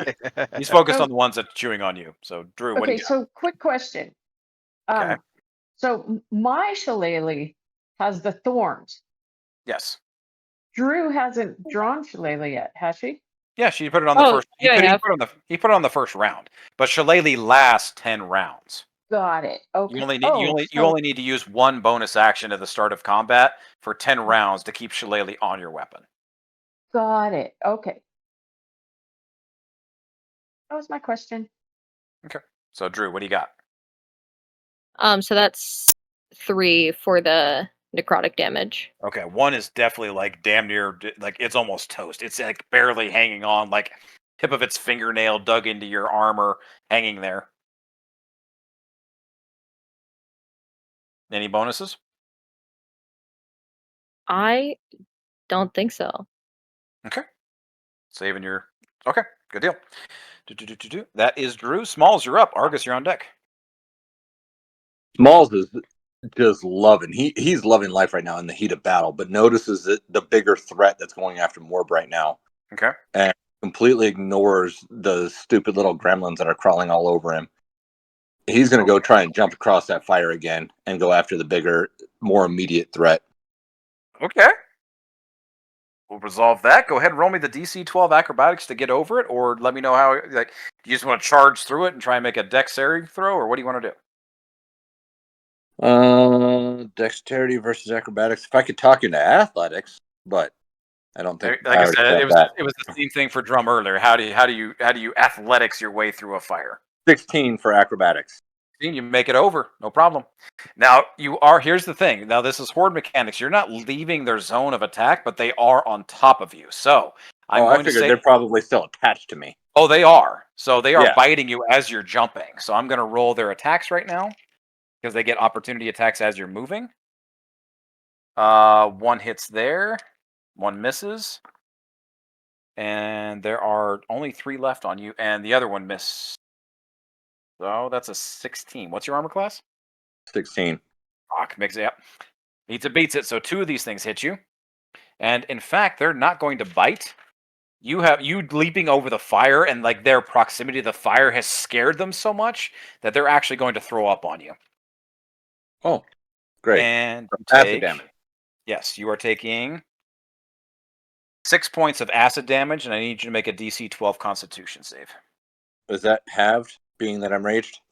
No, you do not have elemental damage. That is something very specific to drum. All right, so saving throw, you said Constitution? 6 points of acid damage, and then DC 12 Constitution. I will take the 6 points. There we go. Ooh, nope, I lose on the Constitution as well. Okay, you are now poisoned. You will be rolling all of your attacks, saving throws, and ability checks at disadvantage until the poison dissipates or is cured. Can I use my Stone's Endurance to stop that? I don't think it stops at a When you status take, effect. it just says when you take damage, you can use your reaction to reduce the damage taken. So you could use it to reduce the acid damage. You cannot stop the Poisoning? poison effect. All right, fine, whatever. Which way I'm still going? It's Ghost? It's Ghost that's going after Morb, right? Darkness. Darkness. So I made it over the fire, and I'm swinging my great axe at Darkness. Going after darkness. Okay, it is at Morb. You did not hit it, so it's still a disadvantage because it has this. You jump over the fire, and you see this thing. It's like at the same time. It's like you can't tell if the fire is fucking with your eyes or not, but it almost feels like this thing has like a weird. You feel like you're seeing triple. You can't quite figure it out. So you're rolling a disadvantage. You're poisoned anyways, though. So, but there's no such thing as double disadvantage. All right. Well, that sucks because there's a 19. Let's try again, and 18. 18 hits. Hell yes. Roll me the damage. Even a disadvantage. Right. Roll 18. 10 plus 2, and I'm still raging. So yes. 12 damage? Points of damage. 12 points of damage. You swing your axe down this thing, and you find Purpose right in its shoulder. It almost severs one of the tentacles off of its back. But Beautiful. the displacement effect is now subsided. It's like now you see it solid. You keep in mind these gremlins are still like chewing and like throwing up all over you, and you're like fighting off this burning like weird sensation in your body. You're feeling sickly, but your axe still finds purpose. Yeah, Smalls is focused right now. He's got every point of intention after the biggest threat, but the lightning strikes. My lightning strikes goes after one of the gremlins. Yep. So just roll me that damage. That is 1d6. Oh fuck! 1 damage. 1. Okay. Your focus is definitely on darkness right now, so it's like your lightning is semi like distracted, but still finds a little bit enough to shock one of these little bastards. Okay, that's it. Hey, DM, quick question on Smalls' part. Him jumping through fire, wouldn't they need like a strength saving throw to stay on him? Not right now. Nope. The fire definitely freaked them out, but it did not affect them like dropping off. Heard. Okay, thank you. Now, if they were on the ground and like following him, they definitely would not have followed him through the fire. Got it. What were you gonna say? I have one other question. With your new inspiration rolls, with that one, does that mean I get inspiration? On a 1, yeah, you have an inspiration. Yeah. Yes, thank you for reminding me. So that's a reminder to everybody in general chat. The new inspiration rules, because I can't really I have a hard time handing them out and stuff like that, so I'm going to create some new rules. Every time you roll a 20 or a nat 1, you get a point of inspiration. They do not stack, but you can use it for yourself or your teammates. So keep that in mind. Ballin'. All right. Okay. Hey, I read your messages, Marshall. Good, I appreciate that. Yes, I forgot about that one. No, thanks, Alex. I totally forgot about that note. Applied to Maddie's earlier. Wait a second. We're supposed to. Yeah, a lot of us get one. Everybody that's rolled a nat 1 or a nat 20. I don't think anybody's rolled a nat 20 yet, but anybody I that's have. Yeah, then you get an inspiration point. Yeah, that's I'm like, oh shit. Okay. Who listens to Marshall? I'm still I trying to know. figure that out. I throw a lot of fun shit at you guys. It's hard to remember all of it, I guess. I pay attention. It is a lot sometimes, yes, but it's enjoyable as shit, and we love you for it because I like trying to give you guys options. Okay, Small. So that's everything for you, right? Yes. All right, Argus, you're up. So I walked up to one. I'm gonna pull out my pan and swing it at it. Going after which one? The ones that are attacking Drew, or the ones that are attacking The Xena? one Or that's asleep on the Bobby? floor in front of me that I told it shouldn't have done that. Oh, it's instantly done. Like you get a Hey. critical hit on it. Yeah, Any time that is like something is like That's right, held it's or instant. paralyzed, it's an instant critical hit. Nice. So you just want to you just want to kill that one. Correct, but since I'm getting to attack it, green flame blade procs, Okay. which deals splash damage to another creature within 5 foot. Okay. So what's the additional damage off of a green flame blade? Just like 1d8 or 1d6, I think right now. As its current level, since I'm not leveled up, I think it's only +2 Okay. damage. +2 from my genie ability. Okay. So it's 4 And this is fire group. damage. You're going after the one that's attacking. Drew or Obby. I Sorry, that believe was it'd group. be the group that It's would B. have been Obby. attacking Obby Or no, because sorry. she engaged in the direction that I was already at. I confused that. It's actually Group B. It's the one that has Drew in it because So, the hey. group that was attacking Obby was brand new. So that's one that's instantly dead. Yes. Okay, and then what's the damage from your green flame blade? It'll be a You're total of 4 fire. okay. Yeah, you're critting. So instantly. Okay, you take out 2 of these things as your pan comes Is that crashing. so I double that to 8 then. Well, because how much damage does green flame blade do? Green flame blade does 2. And So then it sticks. since it's my So you- first attack that is hit, it adds an additional 2 because of my Afridi Pact. Is an This is additional 2 true. fire, so it's 4. Fuck. That 4 Yeah, becomes it's 8. 8. That's true. As Okay, hell they yes. get splattered in grease that comes out of my pan. I fucking love it. You instantly obliterate 2 of these things. Like you see one on the ground and it's like it's frozen in place, and all you can see is like this one little eye that kind of like twitches your way and looks up at you as you just bring this pan down and instantly just squish it. It's done. And then all of a sudden the flames come out of your pan and clean it. So like it's almost as like the blood and guts from this thing were never there, and it reaches over and just like goes after one of the nearest ones and instantly cooks them as well. So It looks like there are calls only of fire just flying out at them. hell yes. So And then okay, Coddle's going to then try to stab another one. okay, go for it. 'Cause Now can they do the paralyzing thing every turn, every action? yeah, it's sting. It's part of their sting attack. Damn. Okay. I rolled a 14 for sting. 14 hits. Yeah, their armor class is only 13. They will be rolling a DC 11 con.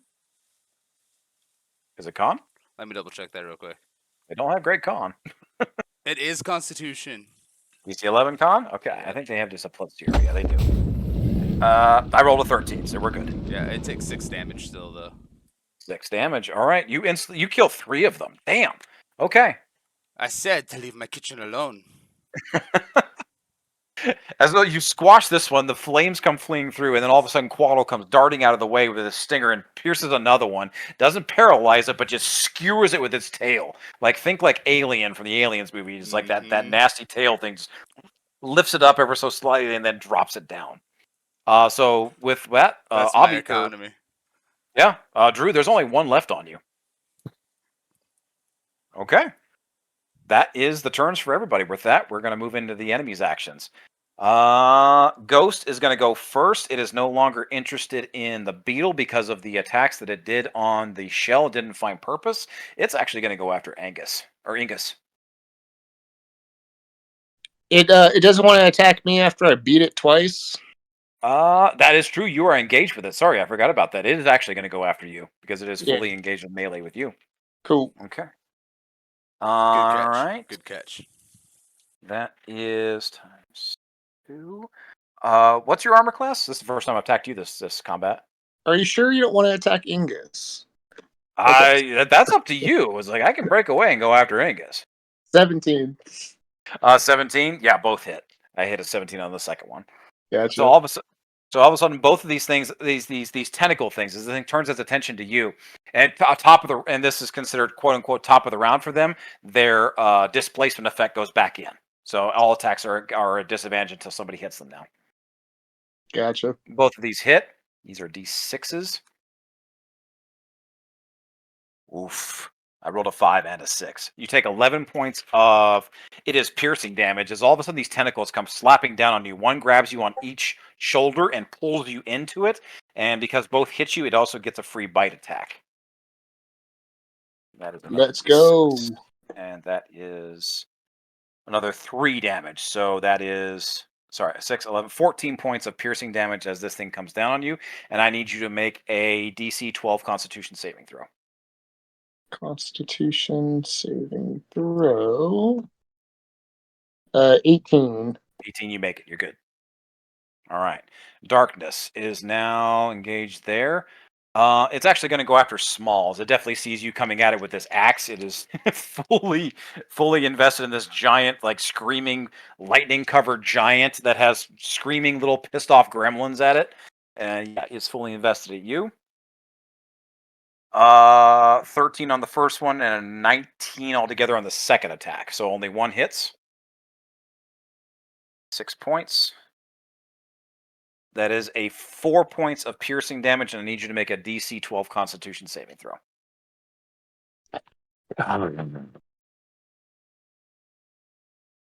18, motherfucker. Fuck You're good. You are good. Okay, both didn't find its purpose, so it doesn't get the free bite attack.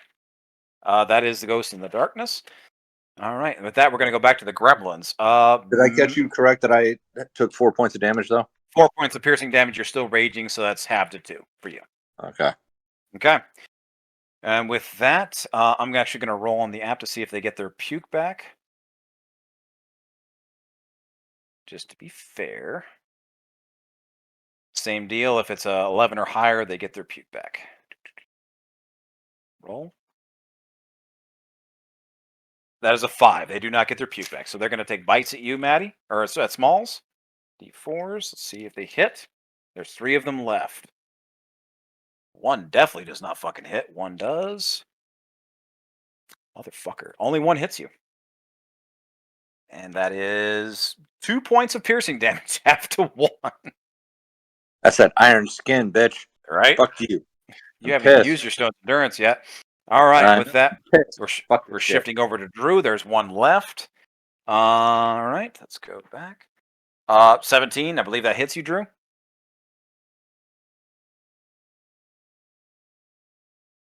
Drew, does 17 Yes, hit you? it does. Perfect, and that is a 5 points of acid damage. Oh, sorry, that's a D4. Roll that again. That's 3 points of acid damage to you. Gremlin C on Obby.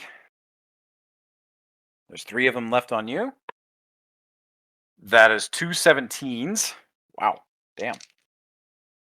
And then the other one is a 13 plus 4. Yeah. Another 17. Shit, all 3 are 17. That's your armor class, isn't it? Rigged. Rigged, right? Bullying. No, I rolled 17 on the first 2 strikes, exactly 17, but then plus 4 for their dex, and then I rolled a 13 plus 4 for their dex, which became another 17. Rigged. All 3 hit, right? Yeah. All right, let's see here. That is 4 and 2 is 6, and the other one is another 4. So that's 10 points of acid damage as these things are going to vomit up on you. They still have their vomit attack. So you take 10 points of acid damage, and I need you to make a DC 12 Constitution saving throw. What save? Okay. Let me take off the 10 damage. Oops.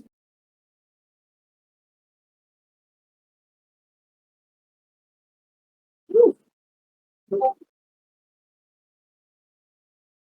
13. 13, you make it. You're good. You're not poisoned. Woo. All right, that's all the gremlins. Fuck. Shit.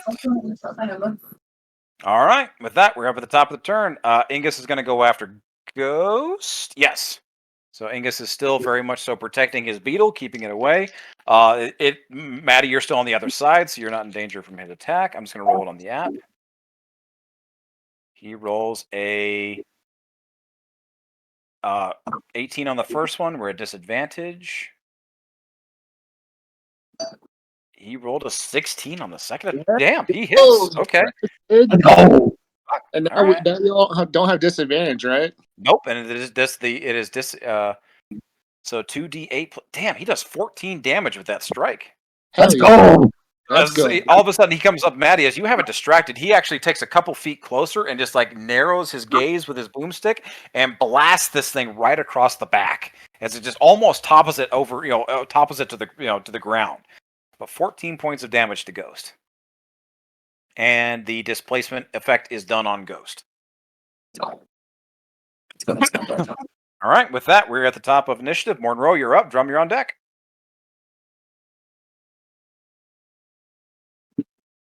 With one left on Drew, I'm gonna go for it. Okay, go for it.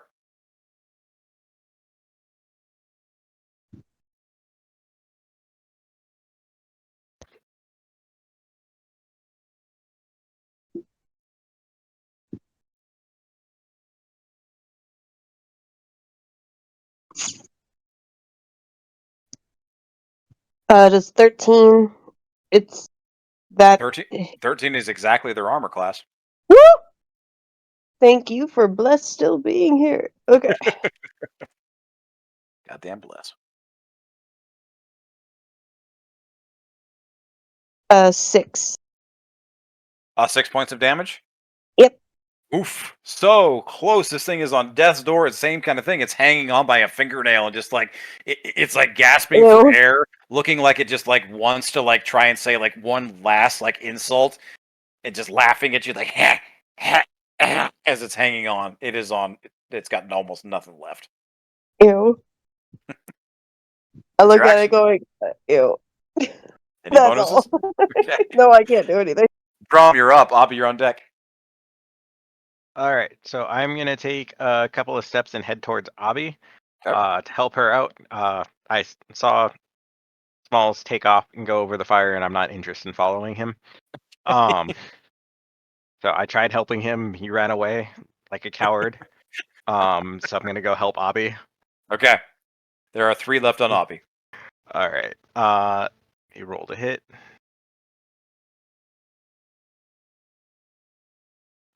Oh, we're gonna. Looks like 11. 11 unfortunately does not hit. Their armor class is 13. All right, and that's all. I get. You have Reckless, don't you? That was with Reckless. Oh, okay. Well, yeah. So much for that. Abby, you're up. Xena, you're on deck.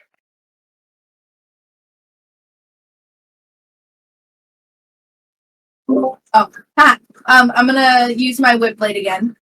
Okay. You're attacking the ones that are on you? Yeah. Okay. Go for it.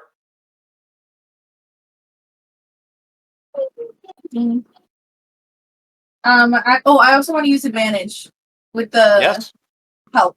Absolutely. I would say, yeah, I'll go ahead and describe it unless you have something specific that you want to tell Athena to do.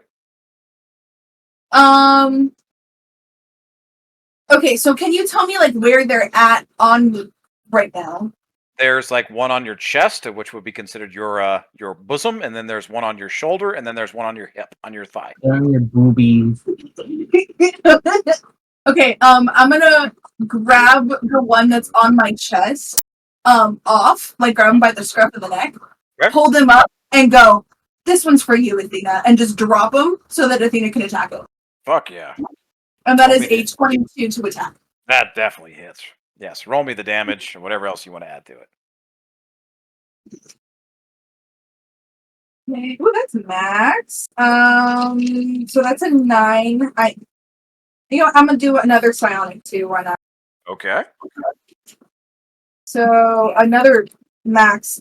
So 17 total. 17 total damage? Yeah. Jesus. Okay. As you drop this one, it instantly, like, this one's for you, Athena. As you drop this thing down, Athena's like grabs it in its jaws and begins doing this, like, almost like a dog with like a bone, just like shaking her head violently as the head pops off one direction, the legs pop off another, and she just like spits the rest of it out. And the other one, I would say that you like kind of wrap your whip blade around yourself and you kind of like pull it up in this elegant manner, and it just eviscerates the one that was on your shoulder or the one that's on your hip, but the one that's on your shoulder manages to just barely evade it as it's on your neck, but definitely it cuts like one of its legs off. You have taken out 2 of these things and left one pretty damaged. That's 6. Okay, thank you. All right. Oh, actually, hold on. I think I can do this as a bonus action. No. My psionic is a bonus action. Never mind. No worries. All right, Xena, you are up. Maddie, you're on deck. Okay, so I'm dashing towards Bobby. I see what Athena does, and shoot, I know. Yeah, you don't need to dash. You're just like specifically, you don't need to dash. You're just within distance of your movement speed, so you're good. Oh, okay. So I get to her, and I see the one on her shoulder, and I grab it. Can I jump? Well, because she's tall, I'd have to jump up and grab it, right? Sure. Roll me the attack if you want to. All right. And in fact, at this exact moment, all of a sudden you realize like this has been the middle of the night this entire time. You guys have been lit up by the fires of the campfires around you. There's been the fire from, or there's been the light that's been bouncing off of Smalls. There's lightning and thunder, expressing off of his body. But at this exact moment, as you go to attack this thing, all of a sudden the clouds and the canopy of the forest around you almost seems to part ever so slightly, and a little trickle of moonlight begins to seep through the trees and hits you, and it feels as if it feels familiar for a second, but at the same time you feel inspired in this moment. So go ahead and roll me this attack at advantage. So I'm attacking with Roll twice and take the highest of the 2.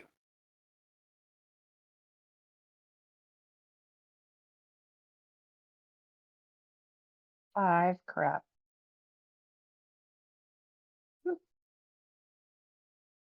12. And that's the highest of the 2? Oh, yep, but I get bless, right? Yes, you do. Right. Another d4. You would get it no matter what. Even if you rolled a 1, that's 13. That's the armor class. So go ahead and roll me your attack. All of a sudden, this moonlight fills you with a sense of purpose and a sense of belonging. It's something that almost feels familiar to you for a second. You're overwhelmed with a sense of confidence that you're where you're supposed to be as you bring your shillelagh to bear down this thing's head. Okay, so that was my attack, right? So it gets roll damage. Yep, roll the damage. 7. 7 damage, which is exact. It had 6. Actually, it had 6 health points left. Hmm. This is the last one in this group. Go ahead and describe me how you knock this thing off of Abby's shoulder and free her of the last goblin that is chomping at her. Well, I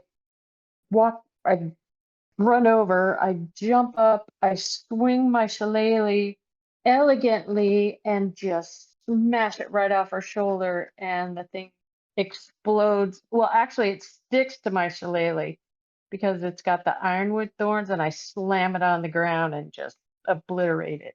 Hell yes. Abby, as you're like dancing around with your whip blade with your whip blade around yourself, and you eviscerate the one that you miss, it cuts off one of its legs, and you're annoyed that you missed that last one. But in that half a second that it takes you to get annoyed and notice that it's still there's Xena. All of a sudden, you didn't even notice, but she is right there at your side as she thrusts through with this thorn shillelagh magic quarterstaff and just skewers this thing like a piece of meat at the end of a barb, and just shakes it off, throws it on the ground, and it is obliterated. Yay! That's it. Anything else from you, Xena? Can I do primeval awareness? Sure. What do you want to do? I just want to check and see if anything else is out there. Sure. What does primeval awareness pick up on? It's like anything like draconic, demonic, or what is it? Yeah, you can. It's one ranger spot. It's I can sense whether any fey, fiends, or undead, or elementals, dragon, anything is within a mile of us. Yeah, roll that. You use that spell slot is all of a sudden like the moon hitting you in this instance too. It's a sense of like you're inspired. You're feeling abilities that you haven't felt before, but maybe you have. You're not quite sure, but all of a sudden your senses are tingling, and it's like you detect a very direct demonic-ish, like a very abyssal presence from these gremlins. It's like there's something about these things that are just like definitely not of this realm. And then all of a sudden you are picking up on the beasts and stuff like that. There's something else on the other side of the flames. You're not aware of Ghost in the Darkness just yet, but within a mile, yeah, you're definitely picking up on something fayish on the other side of the flames. And you realize that you're not just fighting gremlins in this moment. There's something else going after your teammates on the other side of the flames. Okay. So all the gremlins are gone with us. So can I yell, you guys, something is attacking beyond the flames. Hell I think we yes. need to get over there. Yes. And definitely in your immediate vicinity, I would say that everybody that is not even not aware of the fight going on is now instantly aware of the fight that is going on the other side of the flames against Ghosts in the Darkness. All right. Guess that's my turn. Hell yes. Excellent use of primeval awareness. Yay. Maddie, you're up. Morb, you're on deck. All right, so I'm still on Ghost, and he's not at disadvantage now, right? Because Nope. this. Yep. I will he go is. ahead and start off with just a quarterstaff on him. Okay. It's a 19 19 hits. for 5 damage. 5. Okay. And then I'll go ahead and do another flurry of blows. Okay. No disadvantage on these. Go for it. I think you just roll once for flurry of blows, or do you roll for each attack? They're separate attacks. Okay. I looked it up. So 10 sounds like a miss. Mm-hmm. 10 is a miss. Second one's 24. 24 definitely hits. And then you have to do another strength saving throw or get knocked away. Okay. They get a plus DC 13. 13. They get a plus 4 to their strength. I'm just going to roll it here on the app. They rolled a 14 plus 4, so that's 18. So they're good. So just damage then is 7 more damage. 7 more. All right. And that'll be my turn. That is it. This thing is definitely like you've cracked like 2 of its it's like one of its legs. The other one's definitely looking really wobbly. 2 of its tentacles are kind of like slumped off to the side. Like these things were rough shaped to begin with, like looking at them, but you have definitely damn near put this thing down. It's looking pretty pitiful. Morb, you're up. Drew is on deck. So darkness is still phased, right? Yes. The disadvantage is still on darkness. Okay. Let's see. What? And I am going to back up. I know he gets opportunity attack. Okay. But I'm gonna risk it. Okay. That is back to my sorry, what is it? Okay. Yeah. All right, it's gonna get just a 1 opportunity attack, so it doesn't get a chance to grapple you, but it is it hits you. That's like a 23, I think, altogether. Yeah. Yeah. 22. It has a plus 4. Yeah. How much damage do I take? That is 2d6. Rolling it.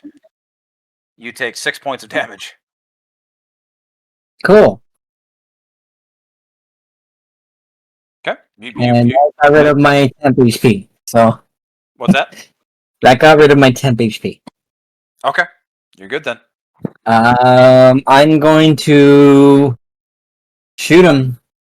Okay. Can I use my inspiration to only have 1 solid roll?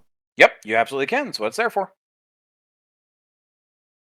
Ah, 23. For your focus, yes, you barrel down on this thing. You're definitely not like anything like crazy distance away from it, but hell yes, 23 definitely hits.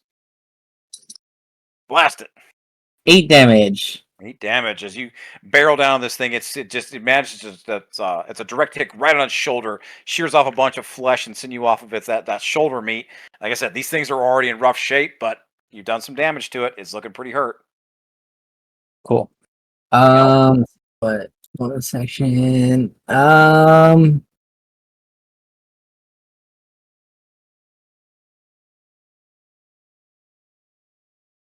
No, that's it. Fair. Drew, you're up. Smalls is on deck.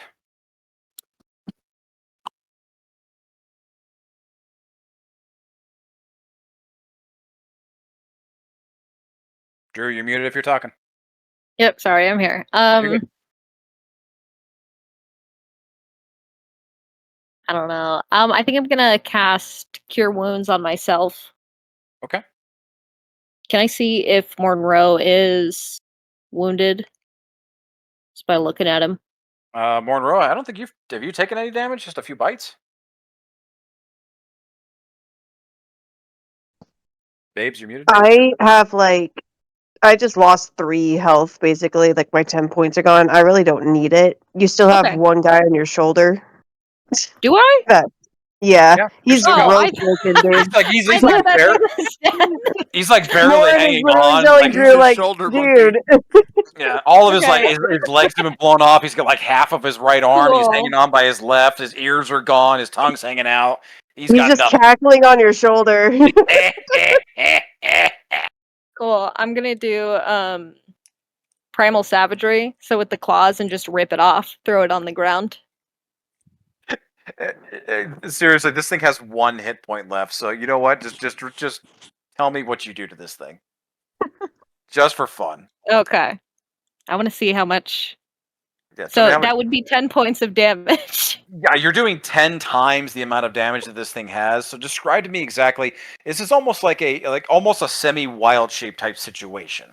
What does it look like when true primal savagery rips this thing barely hanging onto him? So I would say when he's just using his claws, it affects the whole, like his whole body. It's almost like he's mid werewolf transformation, like an American Werewolf in London, but if that was scarier.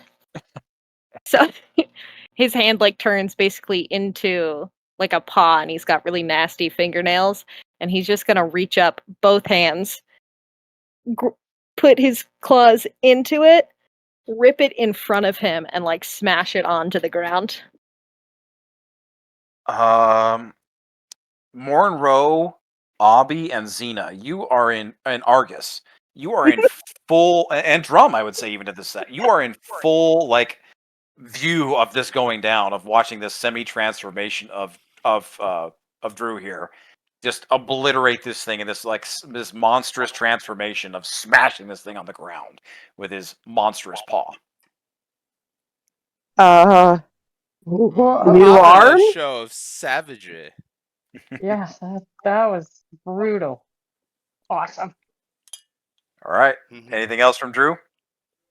No, but Oh, I do want to say I don't think he knows that he looks different when that happens. Okay. If he can't like see his own hands, yeah. He just feels so strong and so cool. Feels good in this moment. It feels natural in this moment. Sorry, Does Drew care to like roll a perception on our reactions? if she wants to. Drum, Nah. were you saying something? No, not at this time. I'm just gonna take note. Yeah, I would say that Drew. No, you have no idea of like anybody else's perception this moment. It's like you are just purely in the moment, in the element. Okay. Awesome. And with that, that is the last of Group B of goblins. Is there any movement or anything from you?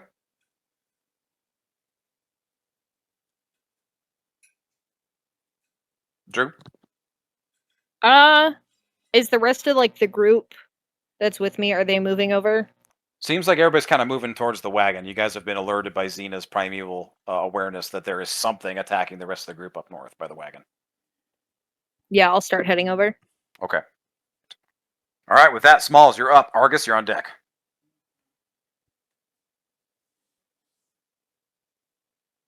All right, Smalls is just going to continue to attack darkness. There's darkness in front of Morb, right? Yeah, you're still gonna go after the darkness with the gremlins on you. Yep. Okay. The you're not Gremlin's going to moving. do minimal damage compared to what that motherfucker can do. I Smalls hit is him, so focused he doesn't on have the thing, right? Yeah, he doesn't have his displacement on anymore, so you're just rolling straight. And Yep. you're not moving anymore technically either, so the gremlins don't get opportunity attacks. Right. No, and Smalls is focused on the thing that can cause the most damage to everybody. Go for it. So Straight rolls against darkness. straight rolls with my Blood Rage Great Axe. 13? 13 unfortunately does not hit. That's bullshit. And in fact, in this moment, I want you to make a wisdom saving throw. A DC wisdom? Yeah, DC 8. How about a flaccid 20? You're good. You can feel something creeping in the back of your head, like you are just loving this. You are back in your element. You are slaughtering left and right. You have a weapon in your hands that feels good. The blood is splattered against you. You have enemies that are literally clawing and biting and scratching against you. You are engaged with something that is truly dangerous. You are loving fucking life right now. Oh, I am. But you're good. Meanwhile, I'm still raging, so my lightning strikes are going to go after the motherfuckers that are crawling all over me. Yes, they are still. You still need to roll for that. So if you're keeping on the gremlins, roll for me the damage. 2. 2 damage. Okay. Yep. Still good. Still 3 on you. 1 is looking pretty rough. Okay. Okay. That's it for you, right? Yep. Argus, you're up. So, since the current threat there is dealt with, is everyone still on Abby, or is Abby dealt with all the ones on Abby? Abby's done. The only gremlins that seem to be left are the ones on Smalls, and you're not aware of that right now. You just know that there's something attacking in the north. I'm gonna make my way that direction. My Okay. movement's only 30, so I don't. Yeah. You're within, like, if you wanted to, like, as soon as you get about 25, 30 feet, you're around the other side of the fire. You have a clear, like, vision of the thing that Smalls is fighting, and you can see that there is something still there are still gremlins crawling on top of him, but you have no idea of Ghost on the other side of the beetle. How far is the Mogwai body from me? It's in the fire. It's in the campfire right next to you. Noted. So we did throw it in the fire. Noted. Okay. Zena threw in the fire, yes. No need to actually create bonfire then. Noted. You should be good. Eldritch Blast is 120 foot though, so I'm going to shoot that at darkness since. Okay. It's a straight attack, no disadvantage. You're good. That's an 8. 8 does not hit, unfortunately. These things are they're pretty fucked up, but they're still pretty live. Yeah. And then Quaddle is going to be able to get within range because of 60-foot flying speed. Okay. So that will be another 8 because the dice hate me today. That is another miss. It does not hit. That is economy. Okay. All right. With that, we are through everybody's attacks, and we're going to go into the enemies now. Ghost is barely hanging on by a thread on the other side of the beetle, but it is definitely engaged with Maddie right now. It's like it has no reason to go after anything else. It is you continue to fuck this thing up. It knows that it's in danger, but it knows that it can't get away at this moment. So it's going to go. That is a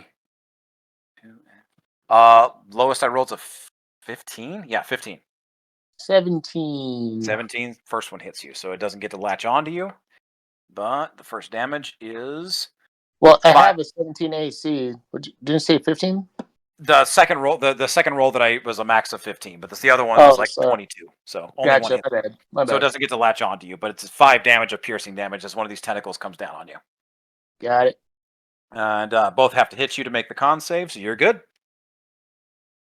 With that, okay, we're gonna move on to darkness, and darkness is actually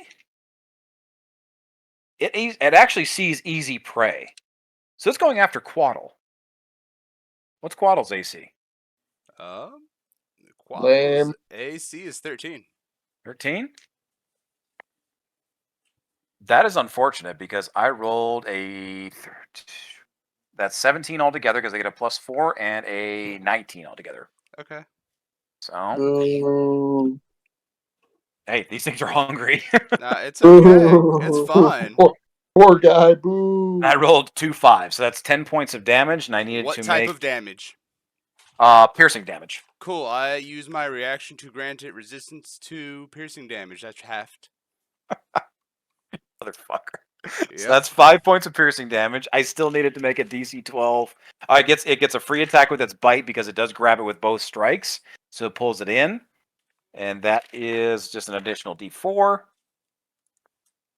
That's 3 points of piercing damage again from its bite. So halved again. We're going to call it Deron's down, so 1. Hey, so 6 points of piercing damage. I needed to make that a DC. one. So I needed to make a DC 12 Constitution saving throw. Con. Okay.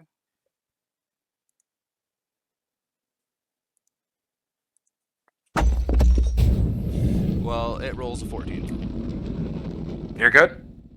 because she's a hardy bastard. She's hardy. Motherfucker. That is Love you, Darkness's turn. Marshall. And with that, we're going to move to the gremlins. There are 3 left. I don't think they've refreshed their puke, so I'm going to do it on the app. If it's 11 or higher, they refresh their puke. That is a 15. So yes, they get their puke back. Smalls, they're going to puke on you again. There's 3 of them left. I'm going to roll this for the attack. I hate you. That is, I rolled a 3 on the first attack and 17 on the second attack. 13 plus 4, yes. And then the other one is a, that's 12 plus 16. Oh, does 16 hit you? I hate you. So 2 hits you? 2. 2. With that, that is 2d4. Yep, 2d4 acid. And that is 2 3. So 6 points of acid damage, not halved. Yeah, Smalls is going to use the Stone's Endurance at this point. Stone Endurance? All right, so that's halved to 3, and I need you to make a DC 12 Constitution. Oh, I thought you said it wasn't halved. If you use your Stone's Endurance, it's halved. That's your ability. That halves any damage, right? No, he rolled Well, a dice I'm against raging. it. Oh, okay, yeah. Okay, my bad. Go ahead. Well, I'm raging, so it should be halved, right? No, because it's acid doesn't have you only have piercing, slashing, and bludgeoning, like weapon damage. But elemental damage you do not. That is something specific to the bear totem. All right, so 1d12 plus 2 for reduction. So 4 reduced by 4. Reduced by 4. So you still take 2 points of damage from the acid. So I need you to make a DC 12 Constitution saving throw. All right, so 2 points of damage, right? Yep. And Constitution, you said? Yes. Fuck. 10. You are. Oh well, I believe you were already poisoned, right? Yeah. Okay, so you're already poisoned. So I'm actually going to roll the acid damage. Oh, I'm actually going to roll poison damage for you then, and it's only a D6 for that point because it's not that strong. There's only 1. Hang on a second. What were the rules here? 1, 2, 3. There's 3 on you. Only 2 hit you, so it is 2d6 again. Okay. So if you're already poisoned, then you take poison damage. It is 2d6. That is 6 more points of poisoning damage. Is that full 6 or halved? Full 6. You can't have poison damage unless you want to use your Stone's Endurance again. God, I hate you. Hey, poison sucks. Smalls is not doing well. Using Stone's Endurance, you're just going to take it. I'm taking that one. Okay, 6 points. With that, that's all the gremlins, and that is Ghost in the Darkness. We are back up to the top of the round. Ingus is going to go first. He is actually going to break away and take a look at... No, I'm not going to roll his attack. He's actually going to position himself between the beetle and take a defensive position and make sure that she is okay, because he sees that Maddie is fully engaged with the beast. He is good. So with that, Monroe, you're up.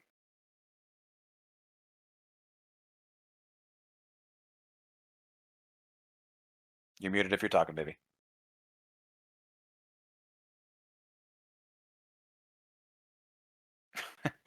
I could hear her screaming from the other room. Oh, fuck! She logged herself out. She hit the wrong There she- button. That's beautiful. She goes. So many buttons. Sorry. I was like, oh, I was anyway. So, I heard Xena call out that there's a presence past the fire. Yep. Do I roll a perception to see, like, if I can spot anything? No, you can just move towards the north, and like I said, within your 30 feet of movement, you can't get close enough to melee attack, but you would be close enough to like crossbow it or something.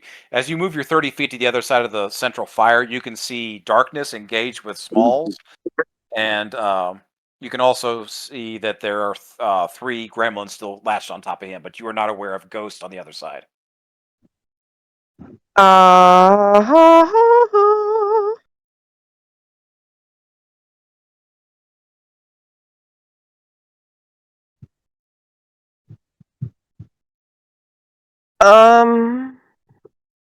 Hold on.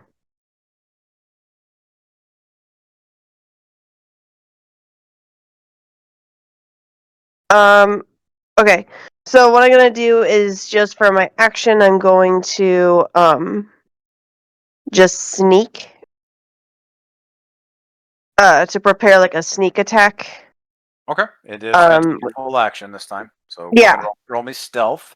You are kind of standing near a fire. Am I allowed to use my tattoo to put out that fire? I don't think you're Prestidigitation. Oh, prestidigitation? Yeah. It Yeah. says I can instantly light or snuff out a candle, torch, or small campfire. Yes, I will allow you to do that, and I'll even allow you know what, for the sake of flavor, I'll let you snuff out the fire and sneak all in the same thing. Technically, it's 2 actions, but you know what? This is fun. So roll me the stealth. It won't be a disadvantage because you snuffed out the fire. Yes. Thank you. I love it. Now, hopefully, I can stealth. Yeah, don't fuck up the stealth now. I have a 14 on that stealth. 14. What were there? Can I use an inspiration if I need to roll higher, or am I good with 14? Let me check their stats real quick.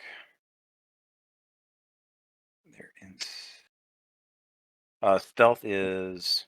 I'm sorry. Their perception is a +1. Perception. What did you roll? A 14? Yeah. No, off their passive perception, they're engaged in combat. They're not actively looking right now, so no, you're good. You're hidden. Sneak. Okay, cool. All of a sudden, like you guys are all kind of like dashing in different directions, moving north, and all of a sudden, like the campfire to your right, and they're kind of behind some of you, just is gone in an instant. And this weird, like smoky vapor. Some of you might take a quick second to notice, like Morb just kind of like slinks back into it, like Homer Simpson sneaking back into the hedges, except it's Morb sneaking back into smoke and mist. Or Monroe, sorry. It's gone. All right, And that's everything for you. So Drum, you're up. Bobby, you're on deck. Well, so Drum's gonna look over. We can clearly see darkness. I'm gonna be mildly annoyed that the fire's put out. Yeah, actually, the wall of flame between everybody. If there was anybody still on the south side of the flame wall, it's gone now because you put out one of the flames or one of the fires. Yeah. Okay. So I'm mildly annoyed by that. Because they are at a distance that I can't reach them. Well, what's your distance? What's your movement speed? 25. And you're trying to just move to the other side of the campfire that's engaged with darkness? Well, so it would take me 2 movements to get to darkness. I was going to use the campfire to maintain my rage. Okay. You mean you could still run through the one campfire that's still going in the north? She put the second one out. If you just want to like, if you just want to like run by and brush your hand through it to get pissed off. To maintain taking damage. Yeah. Actually, can I roll perception against darkness just to see if I can get a better insight of what he is? Absolutely. If you're trying to figure out what he is, it would either be Arcana, which is a higher DC, or Nature, which is a lower DC. Let's go with perception to see what I can learn about him by looking at him as opposed to what he is. Okay, go for it. I'm going to say 10, 15, or 20 gives you more information. All right. Well, it's a 5. I don't know why I agreed to do some perception. Should have known better. He is terrible choice. some kind of tentacle black cat monster. You have no idea. Can I tell he's emaciated from this distance? Yeah, on a 5, you could. It's pretty obvious these things are very thin. Okay. I'm gonna turn to Abby and ask if she's okay.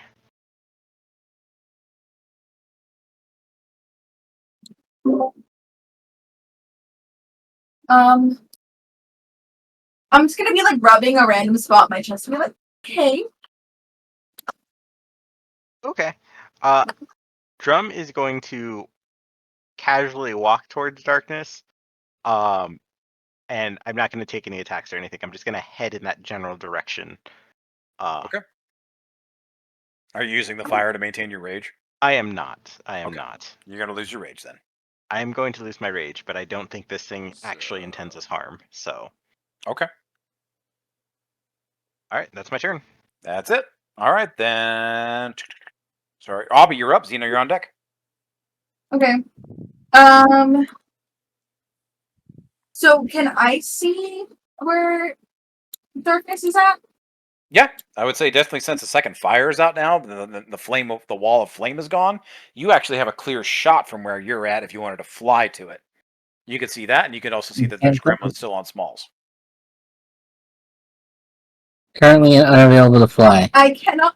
That's true. I keep forgetting you're injured. So yep, you can't. Way to rub it in, Marshall. I'm gonna keep doing it. Salt the wound. Me, right? Remember the line for the tequila.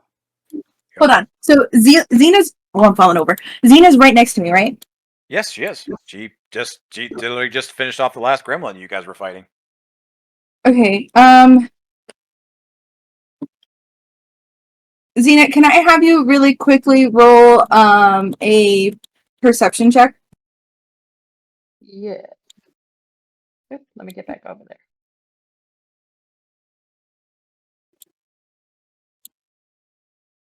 Oh, shoot. It's only a 7. Only a 7 in the moment. Do you want to give her advantage for any reason, or just doing Oh, wait. flat? Do I have bless? Yeah, you have bless. I can do a D4 then Yes, to you add can. to that. Okay. So this is your guys' personal roles. You kind of set the DCs and everything of what you want to do with this.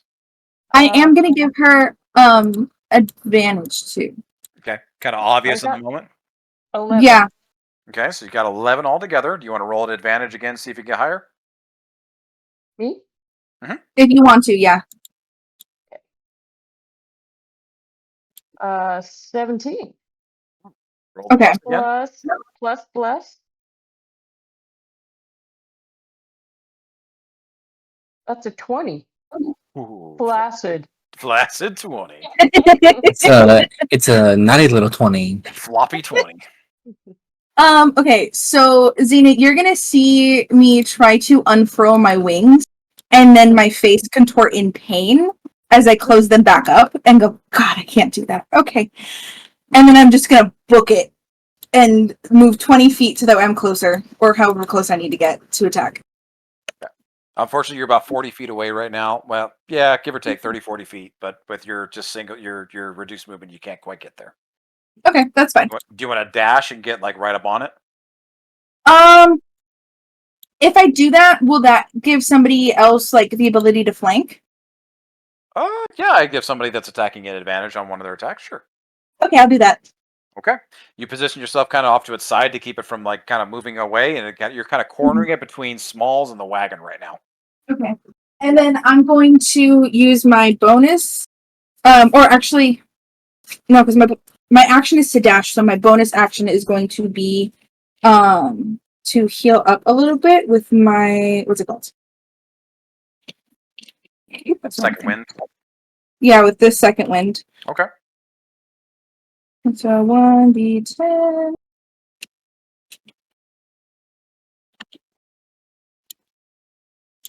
It doesn't have the little thing that I can just roll easily. Bear with me. It's okay. I'm actually going to go ahead and move to Maddie. You just heal up whatever you need to because that's your last thing. So Maddie, you're up. Morb, you're on deck. I thought I was up. Hey. Should be Xena. Oh, sorry. Xena is up for next. Sorry. Xena, you're up. Then Maddie. Right. Okay, so I'm gonna follow Abby, and I can run, but because I have 30 feet. Okay. And can I cast Cure Wounds on Abby? You can't. You can. Yeah, you can. Like I say, if you want to cast Cure Wounds. Okay, so I'm gonna cast Cure Wounds on Abby. Is that gonna help her wing? Maybe. You don't know. Well, I cast it. Okay. Well, how much does she heal for? Hold on. Sorry, I'm like, well, I cast it. Let me get there. Sorry. Ah. Wait, where am I? Hold on. Gas. 8, 12. 12 damage altogether. 12 cure wounds. Wow. Or 12 cure healing altogether. Wow. Okay. Full Yay! healing. So Abby, you're healed for 12 damage. Unfortunately, Xena, just from you observing, and you're kind of like you're putting your hands on her to cure her and trying to heal the wound that you saw. It doesn't seem to be putting her wings back into a position that is beneficial to her. You feel that this injury that she has sustained is slightly more dramatic than something that a simple cure wounds is going to be able to heal. It's not irreparable, but it looks like it's something that might just take some time. Okay. I am back up to full health now, though. Hell yes. All right. Cool. So, Thanks. you're welcome. So can I, since I'm that close, can I use my sling of giant Yes, you spelling? can. Yes, you can. Okay, so I'm gonna grab I'm gonna grab a stone in front of me, and I'm gonna. Well, actually, no. You can't. Actually, sorry, you can't because you used your action to use cure wounds. So my bonus action. Yeah, so you can put magic stone on your sling, but you won't be able to attack this round. Oh. Okay, so I'm done, right? Yep, you're done. Okay. Okay. So you can attack with either your shillelagh or your magic stone next round, or whatever you want to do. You're all set up. Got it. Maddie, you're up. Morb is on deck. All right. So I guess is Ghost right now phasing in and whatnot? Yes, he is still phasing because Angus didn't take an attack on him and nobody's hitting yet. All right. I'll go ahead. My inspiration on my first attack, then see if I can get them. Okay, advantage. Go for it. So they cancel out, right? So Yep, just a straight attack. 22. Definitely hits. Oh, I'm sorry, 23. Okay. Oh, I'm sorry. Yeah, 23. Yeah, still hits. 6 damage. How do you want to finish this thing? Because I saw that he was starving, and I don't think I was taking really pleasure in doing it or anything. It was more the job is to protect the animals and Angus, and I didn't think there's anything to do with that. So it's just a quick kill, nothing fancy. Good. I like that. Ghost is down. And in this instant, those of you that are fighting darkness right now, it almost feels like it semi-hesitates because it feels it. You know what? Is anybody here? Anybody that is proficient in perception or nature? Roll me a check. Okay. Anybody that's on that side, which is basically everybody except for Maddie. I got a 16. 16. I got a 17. 17. I only got a 21. Bad. Since Coddle acts of its own accord and has it on its list, does Coddle get to roll perception? Since it Yeah, but it doesn't transfuse that to you. Hey. Got a 21 perception. 21. Anybody that rolled above a 15, honestly, you all get the sensation that this beast hesitates for a second, and you all hear the death cry of the other one on the other side that many of you weren't even aware of. None of you were aware of, and this thing just yeah, except for Morb. But you all realize that this thing was just hungry, and it literally in a half second it goes from the point of like being angry and wanting to it's fighting for food. And then if an animal could portray heartbreak in its eyes, that's exactly what you see in this moment. Like Mogwai. But then in another half second later, it is just pure, unadulterated rage. This thing is coming at you with everything that it has now. It has nothing left to lose. I thought Ghost was dead. Ghost is dead. This is darkness. Sorry, did I say ghost? Yeah, sorry, that was confusing. Darkness is So darkness. Darkness Okay. Yeah, Ghost is dead. Darkness is now coming at you with everything that he has. Yeah, fuck you, Marsh. So with that, Morb, you're up. Drew, you're on deck. Okay. Is he phasing? Darkness is. Sorry, I got mixed up here. Yes, it's still phasing. Nobody's gotten a hit on it from this side. Okay. I'm going to try to shoot it. Go for it. Disadvantage. Oh, come on. Hey, I get another inspiration. You get a nat 1? Yeah. All right, save that nat 1 for another time. So, all right. Any bonuses? Any movement? Bonus action. Who's like? Is anyone that's like super hurt? Smalls is pretty fucked up, I think. All right, then I'm gonna cure wounds on. No, healing word because it's Word? Okay. bonus action. Okay. What does he get back? He gets 4. Another 4. 4 points. Smalls, you heal for 4 points of damage. I'm gonna assume that he heard that. Drew, you're up. Smalls is on deck. I want to hit Darkness with Ice Knife. Ooh. Okay.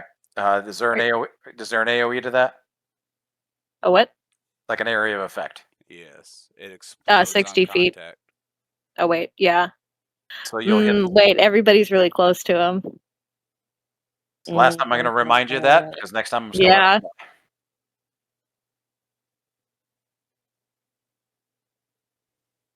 Do it, Drew. I'm not there to take the hit. I'm almost. I know. I'm almost tempted to make you roll through it, but it's fine. Bob doesn't Well, care. who would it hit? It would just hit Smalls, right? It would hit. It would. Yeah, it would hit Smalls, and that's it. It would hit Smalls. Do it. The Wouldn't it gremlin. hit me too because I was sneaking? I mean, if you moved It's within 5 feet. yeah, you're not close. You didn't have enough distance to get to close the distance, sneak, and then get all the way there. So it would just hit Smalls, the gremlins, and Darkness if it hits. That's a 24. 24 to hit. Yeah. Oh yeah, that you're attacking Darkness, Yeah. and that's a disadvantage because he's still Well, DC. that's an 11. Yeah, unfortunately, the 11 hits wide, and you didn't miss his DC. You didn't miss his armor class by 5 or more. So unfortunately, your shot just rings wide and it sails off into the forest and kind of hits a tree and shocks out this ice magic. Okay. So you missed. Any bonus actions or movement?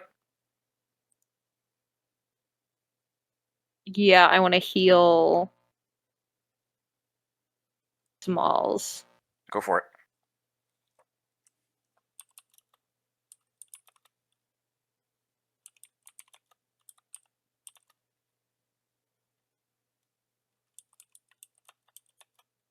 That's 6 points. 6. Okay, so he's healed 10. Mark, are you there? I sure am, and so is my lovely fiance who wants to make everybody laugh because she's Of course. a little drunk. I would expect nothing less. You're back up. I'd expect nothing less. So I hear that You've been healed for you've been healed for 10 points of damage, and it is now your turn. Oh, it's my turn as well? Yes. Okay. Tell me, is Darkness still there? Yeah, Darkness is still there, and you're still being attacked by 3 fucking gremlins crawling all over you. I still don't give a fuck about the 3 gremlins. I want the major fucking threat right now. Okay. I apologize. I've got shit going on at home, so I'm half paying attention. I did ask Matt to help me out with catch me up, so you're good. All right, so I got plus 10 of heals. Mm-hmm. And I am attacking Darkness. Go for it. 25. 25. You're still rolling a disadvantage because nobody's hit this thing yet, so roll it again. No, I've hit Darkness before, so I should have it. Not this round. Oh, that's bullshit. The displacement comes back every round. You need to roll it again. God damn it, that's an 8.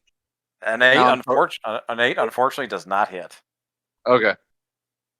Well, lightning strikes are still going after the gremlins. Okay. Roll me the damage. 1d6. 4. 4. One of these gremlins is just barely hanging on by dear life, but it's still 3 hanging off of you. All right. Okay. Argus, you're up. We are going to go through. Darkness is within range, right? Yeah. Yeah, Yes. definitely. You're still Going rolling at to- disadvantage because nobody's hit it this round yet.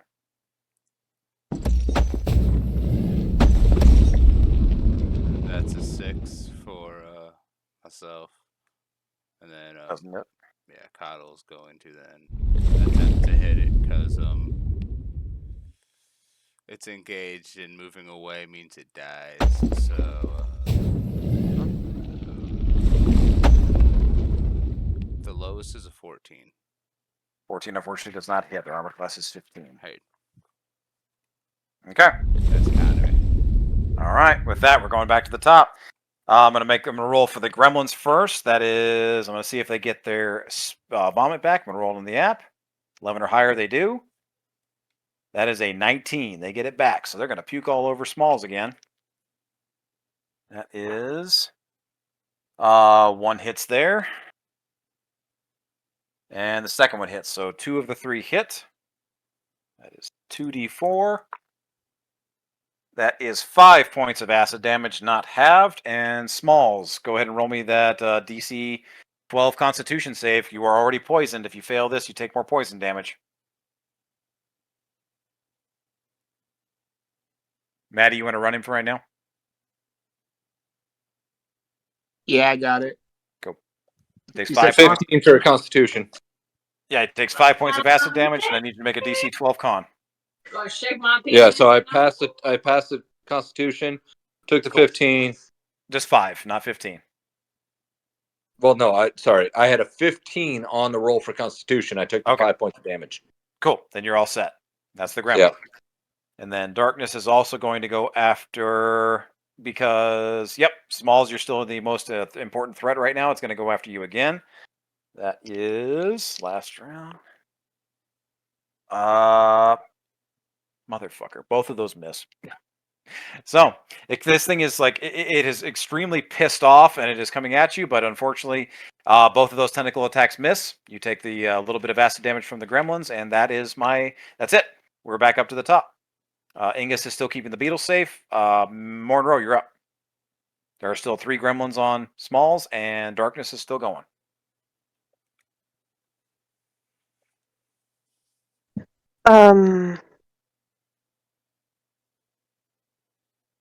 I'm gonna, since I can clearly perceive everyone is going after Darkness right at this point. Oh yeah, everybody's focused. So on I'm just Darkness. gonna try and help Smalls with my sneak attack. If I can hit it anyway. Gonna go after the gremlins that are on his body, so he doesn't have to worry about those things anymore.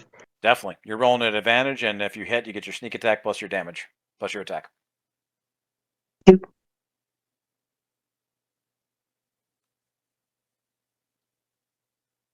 That is a 22. Definitely hits. Roll me your damage plus your sneak attack. Sweet.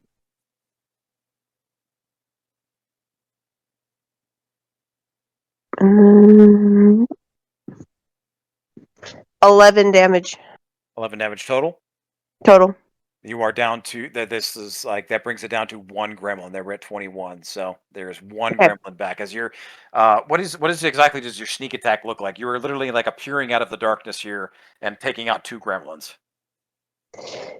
Like I peer behind, like while Smalls is like not doing so hot with his swings, I'm just like behind him, like I'm gonna stab here, and I'm gonna go over and just stab here. You just see me like underneath his legs, this tiny little satyr just sneaking around, like basically like putting a stick up on these gremlins while he's moving, and I can't quite hit the other one. Like, damn it. Like just trying to sneak around. I got 2 of them. Yes, you got 2. There is 1 left. That's your action. Any bonuses? Any movement? I'm gonna just walk a little bit back, and would that cause an opportunity though from that one gremlin? From the one gremlin, yeah, it would. By rules, yes. I would like to do that just so the gremlin would come towards me and get off of Smalls if I would allow that. Perfect. I'm gonna roll. Yeah, that hits. I believe that hits you at the 17 altogether. Yeah, +4. it meets it, beats it. Okay, it jumps. It immediately jumps off of Smalls as you kill the last two of its homies, and it jumps onto you, and it jumps right on your face, and it starts screaming obscenities at you and like clawing at your nose and your face. Oh God!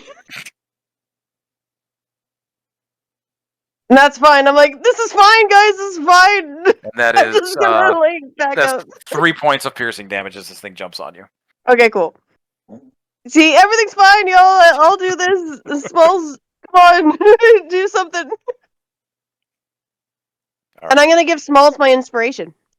You give Smalls your inspiration? Yeah, I'm gonna give Smalls my inspiration. All right, Smalls, you have advantage on your next attack. So Drum, you're up. Abby, you're on deck. All right, so I'm still gonna be walking in the general direction of darkness, but I'm going to see Monroe flailing with this thing on his face. So I think I'm gonna take a quick swipe at that. So Go for hold it. still. God, please don't hit me. If you miss by 5 or more. Oh no. All right. It's one. Oh, that's a nat 20. You rolled a nat 20? I rolled a nat 20. Fucking beautiful. You got an inspiration from that. Yep. Add an inspiration point to your character and go ahead and roll me the damage. You just got to beat 10 damage to kill this thing. Okay, and it's max plus Max roll, plus right? a roll, then doubled. Oh, that's weird. Because you rolled a 20, it does it for you. It doubled it for you. Yeah, I might need to rethink. Like, if we're going to continue to use the app, I might need to rethink critical hits a little bit. But just go ahead and take the max damage. So if you do like 1d8 plus 4, that's 12. Then roll it again, add it together, and double it. Okay, so honestly, you should kill this thing in one hit. yeah, I'm gonna do more than 28 damage before my rage hits. So yeah, you obliterate this thing. Honestly, go ahead and describe what it looks like when you critical hit this thing off of Monroe's face, just for fun. So I'm still focused on darkness as I'm walking up, seeing Monroe flailing. I'm going to very carefully bring my halberd down. It's going to be the flat side of the blade, so it's not going to be the blade. It's just going to be the flat side. Because I don't want to accidentally like cut Monroe, so I'm going to bring the flat side of my blade, but I'm going to just smack it off the ground and smash it into the ground, and then continue walking towards darkness because I'm really curious about whatever this creature is. In the most blasé, boring of ways, is like you're always like annoyed that you have to do it, just kind of like smacking it off of her face. Yeah, exactly. I think I'm too stunned to move after that. I just see this thing hit across my face, and I'm like, Drum? Thanks? Do you say anything to me after I say thank you? You had something on your face. I did. Thank you, Drum. You're welcome. And then that'll be my turn. All right. Abby, you're up. Xena, you're on deck.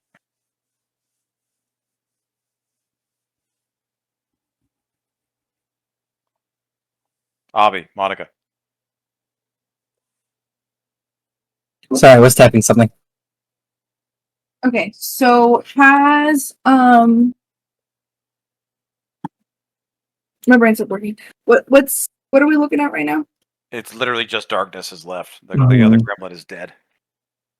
Okay. We're at the tail end of this. It's just kind of it's a race to see who finishes this thing. Okay. A slash. Do I have to get closer or am I okay? Because I know I dashed, but Your movement, you dash last round with your movement, you can get there to attack. okay, I'll do that. Okay. Um, It still has not been, has it? No. Because Monroe, you attack that. Drum, you attack that. No, Abby. So the displacement is still up. So you're rolling at disadvantage. I roll a disadvantage? Because its displacement is up top of the round. Okay. Nobody's hit it this turn yet. Second time. So the first one was an 11. And the second one was a 17. 17 hits. I thought I'm rolling at disadvantage. Oh, disadvantage, unfortunately. Yes, the 11 does not hit. Sorry. Okay. So, miss. I'm so confused for a second. Right? Yeah. I'm going to use my action surge. Okay. So I get to try again. Yep. 14 or a 23. Yeah, 14's not going to do it. Dang it. Missed it by that much. That much. Yeah, it has a DC of 15. Or armor class. All right, Okay. Xena, you're up. Maddie, you're on deck. Okay, so I'm going to use my sling and the magic stone. Okay. And I'm going to fling it right at Darkness's forehead. Go for it. Disadvantage. You're rolling twice. Take it lower the 2. Okay.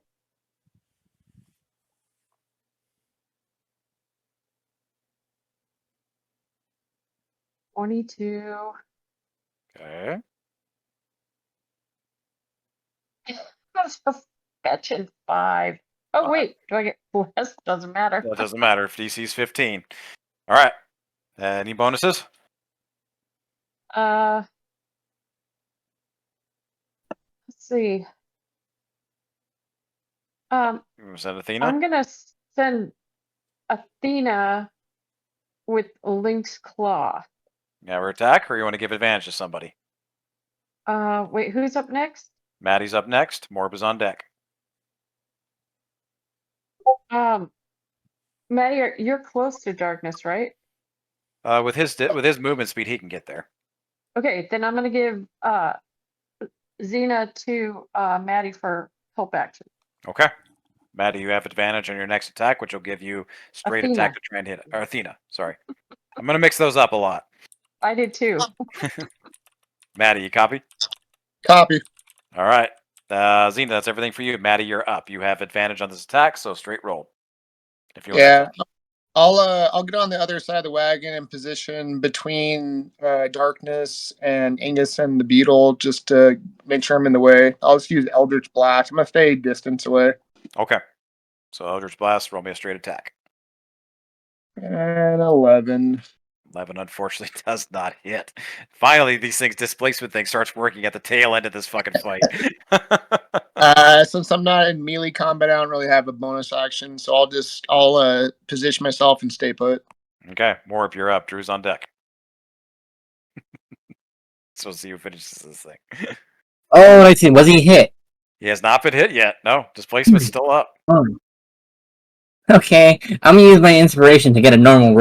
Okay, straight attack then. And Flint of Chaos. Let's see. That is. Ooh, I got a dirty little 20. It's a naughty little 20. 30-20 hits. Roll me your damage. It is. Come on. 7 damage. 7. All right. That is. He's probably what, like 3 health? He's close.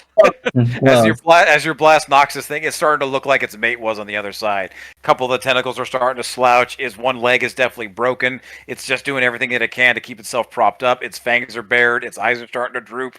It's not now quite. you guys, I hit it, so he's not phased anymore. No more so phase. The phase has dissipated. So, phase time has disbanded. Yes. Any bonus actions? No, I'm gonna save my last spell slot in case something. Okay. Drew, you're up. Smalls, you're on deck. Am I close enough to hit it with Shillelagh? Yeah, you're within. You moved the last time. You can get it to it within your distance this time.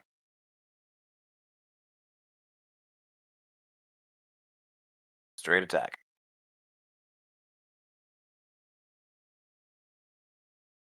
Does the 16 hit? 16 hits. Its armor class is 15. And that's 11 points of damage? How do you want to fit it? And you also still have your consecrated ground up, right? Oh yeah, yeah, I do. Just for the fun of it, like that puts you over the top. How do you want to end this thing?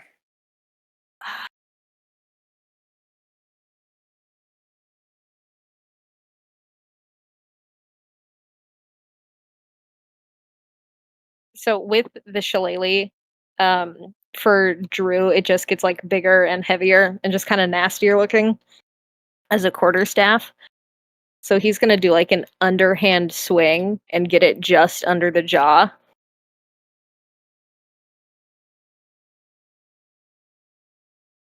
Okay. Clock this thing That's just all under I've the. got. Yes, as you clock this thing under the jaw, it's almost it's. You hear the crack and you hear the separation of its head from its spine, it's almost like instantaneous and as peaceful as you can possibly imagine, despite the brutality of the strike. It just goes to sleep and collapses. And we are out of combat. Smalls, are you still there?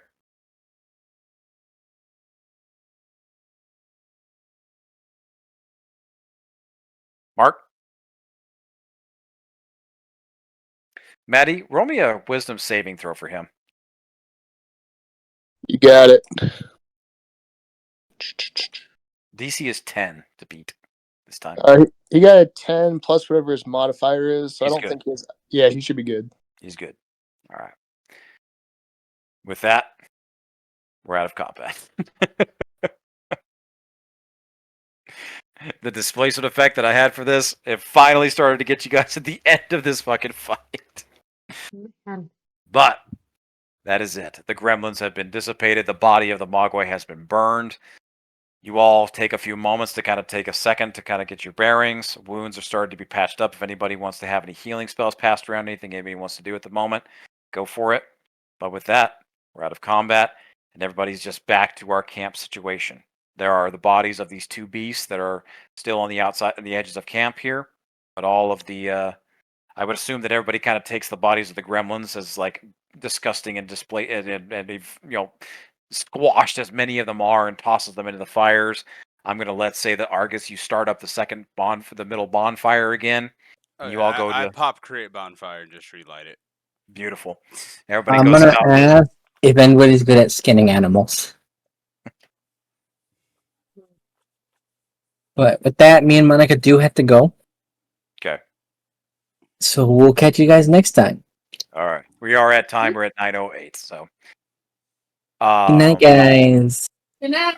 Good night. Night, Alex. Good night. Night. So real quick, I'm going to say that everybody gets to take your long rests here. We will pick up at the we'll pick up basically here at next session. But before they kind of took off, before I can kind of give everybody the good news, you all survived and got through this. You are all now level 4. Those of you that are Nice. anybody that wasn't already level 4, you are now level 4. Level 4. Level 4. up. Level 4. I'll be honest, I didn't catch the last like 15 minutes, but sounds good. You're good. Happy birthday. The last little bits kind of drug on there for a little bit. We only called you a little bit. Well, yeah, there at the end there. If you didn't make that wisdom saving throw, that would have been a little fucking interesting with you not here, but we're good. Oh man. Hold on. My beautiful bride to be has something she needs to just put out to the group. Okay. Oh great. This better be good. Obviously. Just penis? She's like 5 bottles of champagne in throughout life. We put pieces of bologna. I'd say it's a blushing bride, but I think it's something else that's keeping her pink. It's not the red stuff that shows up every month. Not this time around, anyway. Wow. Okay, I will let you all go at that point. Bye. Get out of here, dude. Evening, my Happy friend. Father's Day. Tail end, so we can kind of figure out if you want to do what you want to do with the beasts and kind of whatever. But everybody kind of goes to sleep this night, and whether you choose to continue on or take a long rest, I'm going to assume everybody takes a long rest. But I would like to end on this. Xena, Huh. How are you feeling right now? I feel invigorated. Sad that I had to kill that Mugwai, but I felt it was like my fault that the group suffered because of this little creature. But that blast of the moon just totally made me feel like I was on fire. You go to take your long rest, and you kind of, it's not like you're sleeping away from the camp. I go to find a quiet place by yourself, and you take a moment, and you go to sit under a tree. It's a large size oak tree, and you just take a rest under the canopy, and you take a moment, and the holy symbol that Chiron had had left to you, it draws to you for a moment, and you pull it out, and all of a sudden your memory starts, your mind starts running a little bit. And upon further inspection, you realize that this symbol is of a great oak, much like the one that you're sitting under right now. And that same sensation from earlier in the fight, the clouds begin to part, the moonlight becomes down through the cloudy of night, and this quiet calming just kind of enlights inside of your mind. And it's just within a few moments, you're very peaceful and you're fast asleep. You wake up the next morning. But you're not under the tree anymore. You're no longer sleeping on the ground. No, you're in a soft feather bed, a delicately appointed small room. There's a small fireplace crackling cinders from a gentle warmth through the night. It's a warm and cozy cottage, except that everything around you is to your size. You're a small person. You're a fairy. Everything around you is built for people of quote-unquote normal humanoid size. But no, this place is completely built just for someone of your size. Even the children. The door bursts open and in rushes a small boy, barely 6 years old, if you could guess. And then there's an older one too, an older boy, maybe 13. The younger one has this mop of strawberry blonde hair and these turquoise eyes. Couple of missing baby teeth, the usual. The older boy has this brownish red hair, softer brown eyes. And the younger boy just climbs up on the bed and just doesn't hesitate. Just climbs up and jumps up on you, wraps his arms around you, sitting in your lap. Says, "Get up, Mom, today's the day." Wait, what day is it, Xena?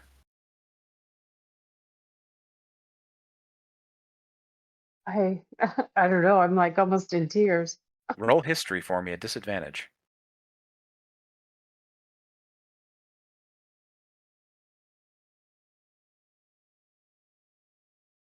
4 4. and 6, so 4. You have no idea. There's a little something of familiarity. I don't know. It's just like you're waking up. It's like, Mom, come on. It's the festival. You and Dad said we could go early if Derek and I did all of our chores, and we did. Derek. Wait, that name. Roll history again. Why does that sound familiar, Xena? 12. Roll. At disadvantage? Mm. 8. 8. That name. Why does that sound familiar? Why? It's just outside. It's like something like a word on the tip of your tongue, but it's on the edge of your mind. The older boy with the softer brown eyes just nods, and he has this cocky little grin on his face. With your passive insight, you could tell it's like you know exactly. That cocky grin is because they did everything you told them to do, down to the letter. You said they could go early. You promised all these things if they did all of these chores, and they did. He knows there's no way for you to back out now. He's got a look on his face like, oh yeah, I won. We won. And it's just then you hear a strong, booming voice from downstairs. You boys get Mom up yet? Hey, boys, tell her to get moving and get pretty. And since she's already one of those things, she just needs to get moving. The younger boy shouts, "Gross, Dad!" But yeah, she's up. Come on, Mom. And he's like jumps out of bed and starts tugging at the sleeve of your nightgown. What do you want to do? I I want to sit up and hug both of them as tight as I can and just get up and say, let's go. Just before you sit up and try to hug them, as you reach your arms out and they come to embrace you, you wake up. And you're back under the oak tree. And that's where we're going to end tonight's session. Oh man. People have mysteries. Yes, I also almost boo-booed and didn't go hit the record button again after people started leaving. But we got it. I succeeded. Wales, we say we need like a code word to like stop Yeah, recording. we really do. That was the first time that has been an issue. It's like I don't mind if we record a little bit of everybody's chatter afterwards. So it's like it's all good. Yeah. Just in case we have moments like this. Yep. But I just got to merge the two pieces of clipping together. I got it this time. I have all of the relevant information. I hit it, realize information. I'm like, okay, go click button again. We got this. Wales, I love and appreciate you, brother. Everything that you do. These recordings are awesome. Not And all that of is us have gonna the best brain holes of memory, so